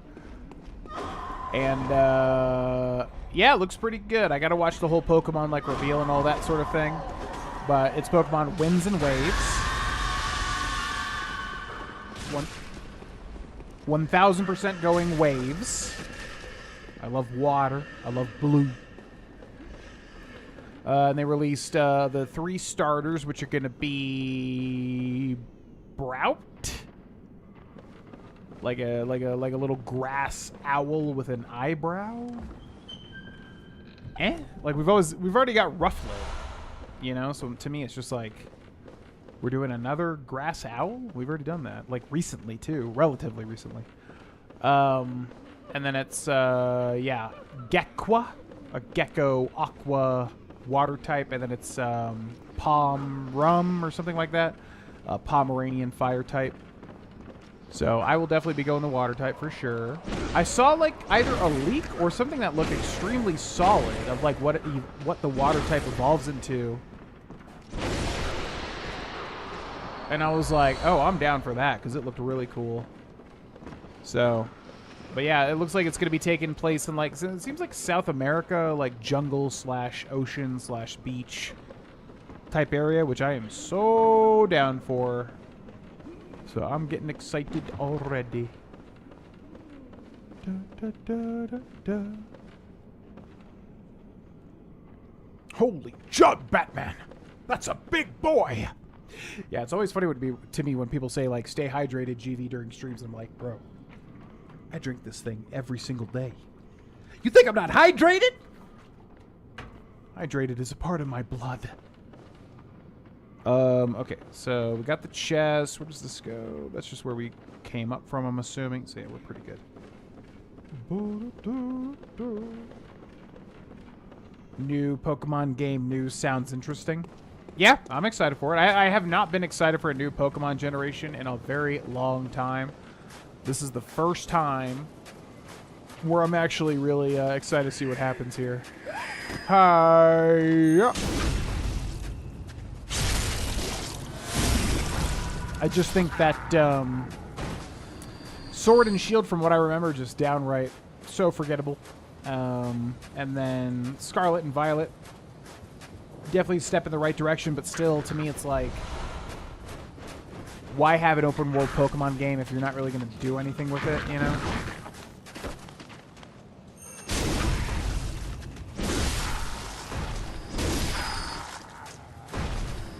And then finally with Winds and Waves, that's what it's called, right? Winds and Waves. Finally with this, it actually seems like, okay, this looks good. This looks actually like something I would have a lot of fun with, so hopefully we finally reach that point, because as a Pokemon fan from the early 90s, it's just like, brother, can we please just get a good game that's not just about being complacent, and then everybody online complain like, Pokemon fans always complain. It's because we all know what that series is capable of. We all know the heights that it can reach.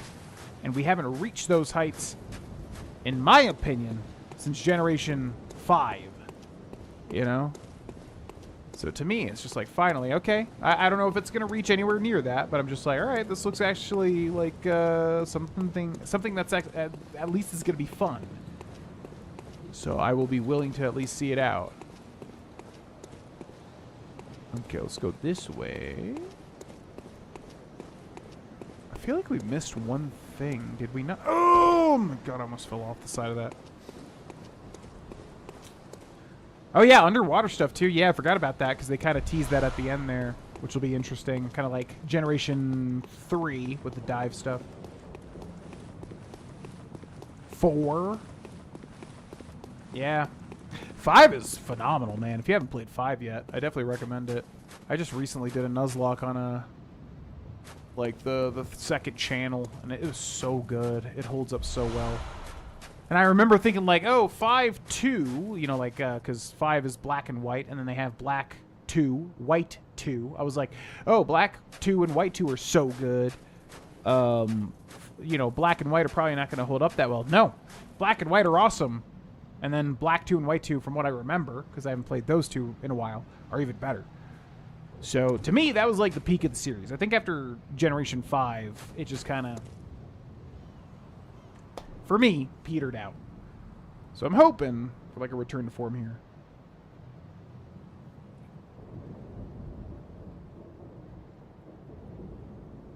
Do I have a Scholars of the Sin playthrough? Oh my god, do I? I think I might have a DLC from way back. Like, I think there's a Dark Souls 2 Crown of the Sunken King playthrough, I think, on this channel still here.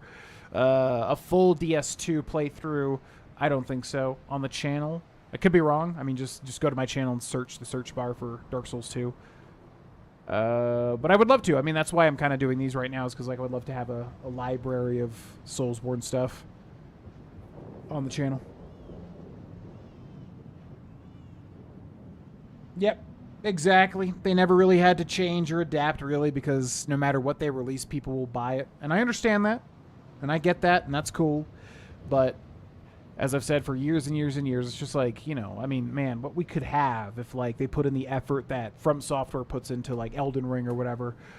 If we could just have that, man, I mean, it would just be so amazing. And they have all those copyrights, so it's like they are the ones that have to do it, really. And God, we could just have the world, you know? So, hopefully, with Gen 10, we're getting somewhere closer to that. You know what I mean? Yeah, man, I recommend it. I love Gen 5 so much. Gen 5 is so good. And then from there, we went to the 3D era, and I think the big issue for me was, like, visually, we just lost so much of the coolness of the sprites. Starting with Gen 6, that I just kind of hardcore fell off. Alright, next boss. What do we got here? Any weird things with him? Strong against fire, arcane, and bolt. Deals arcane damage. Can be staggered with firearms quite easily during his second phase when doing physical attacks. Okay. The player can fall off the arena, but he cannot. Use the obstacles to break the line of sight of his missiles. Attack the sword, which I knew about that. When he buffs himself, he gains an aura that causes bullets to bounce off of him and melee attacks to no longer interrupt him. Staggering him with a bullet or backstab causes him to lose the aura. Oh, I didn't know that. Every time he stabs the roof with his sword, he gains an extra stack of the aura. It might require more than one stagger to break the aura. Interesting. You can backstab him while he's charging his initial buff, causing him to stagger? Ooh, okay. Lock on, stay close. If you interrupt his swing at its peak, you can prevent him from casting his buff. Follow with viscerals to make it much easier. When using hit-and-run tactics, land 2 to 3 hits, then dodge left. He always summons his exploding skull to the right, so dodging left will help you avoid it. You can roll through the exploding skull when you're close to him, allowing you to stay close on him when he backsteps. When he takes to the air, watch him closely dodge towards him or right before he lands to stun him for a brief moment, giving you a chance to attack again. All right.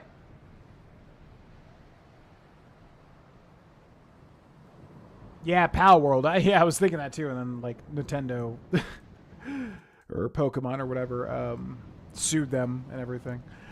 Yeah, that's as close as Icarus ever got to the sun before Nintendo said no.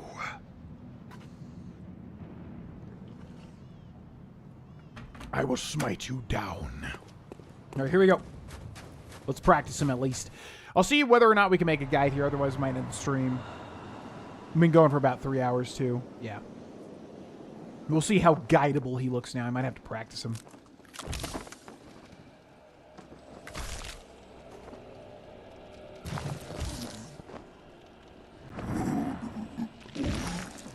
Whoa! Santa Claus?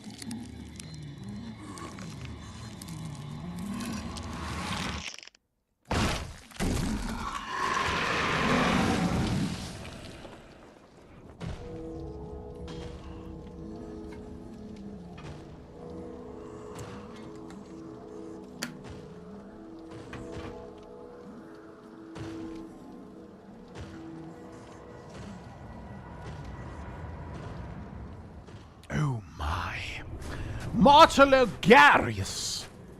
Okay. So skulls come out. That looks so cool. I love that. Big skull bomb. Epic. Epic.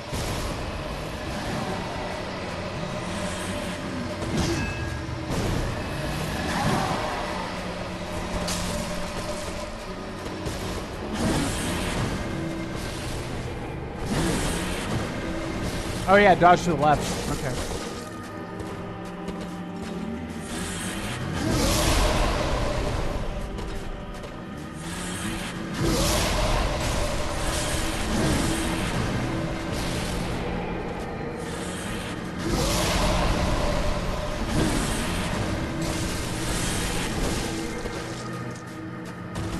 Okay.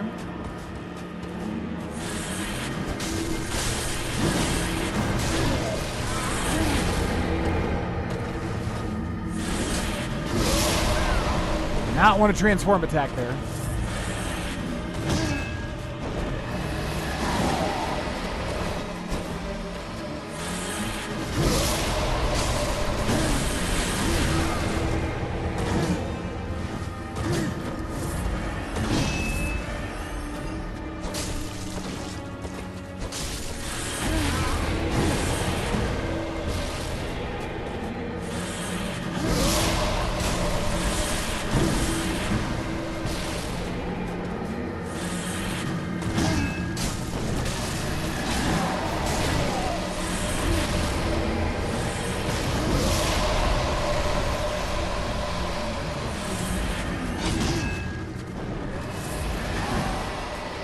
Okay, so that's the big bomb that he does.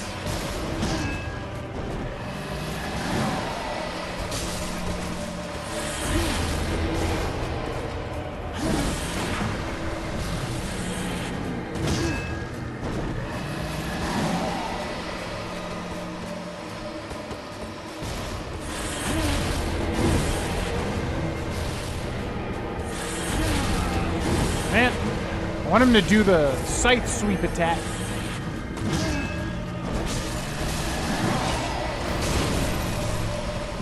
Okay, kind of not worth to go for that. Ooh, right here, right here, right here. Oh, we just missed it too.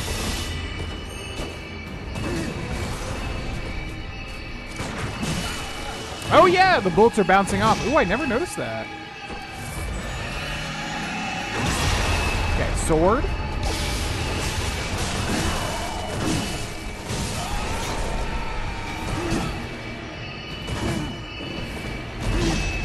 One, then two, then three.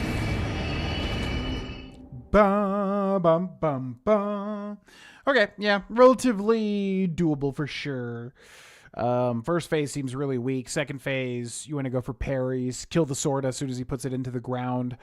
And then, I never realized he's got a thing that rejects bullets. That's interesting. Yeah, I think we'll end here because I want to practice him a little bit more before I do a guide for him. But yeah, first phase, relatively easy. Second phase, I'm going to have to get down just a bit. Entering 1.0 this year. Oh my god, it still hasn't been in 1.0. That is crazy. I didn't realize that. Bum, bum. Favorite boss out of Bloodborne? Immediately popping in my head, probably Ludwig. Ludwig is just so cool. I like the whole thing with the Moonlight Sword.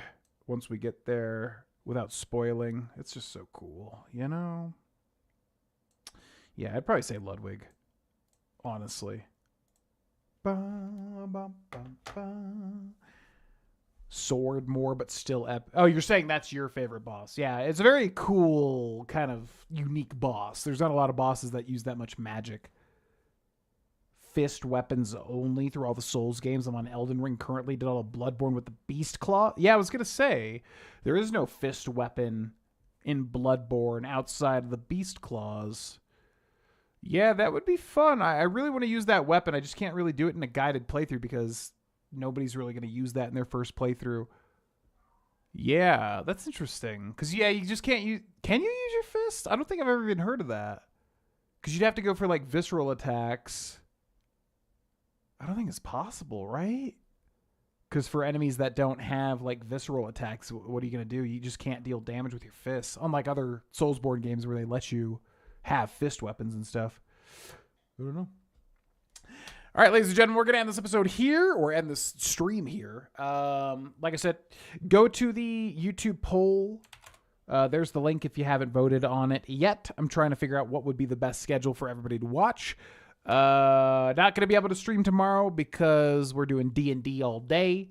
And then, yeah, I'll probably take Sunday off too. And then, you know, we might come back to it Monday. The next thing that I'm wondering if I should stream, I wanted to do Resident Evil 9, but honestly... I've just been spending a lot of money lately, and I don't really want to spend another $80 on another game that apparently is really good, but I've been burned recently. Like Code Vein 2, I bought it full price, and it was just like, ugh. So, yeah, next game would be Pocopia, which releases March 5th, I think, which I may do something with. We'll see. Outside of that, we'll be doing Bloodborne, the guided playthrough. So make sure to subscribe. Check out the stuff if you're interested. Patreon.com/Grovana. A lot of bonus playthroughs and things. Become a member if you want to get videos early.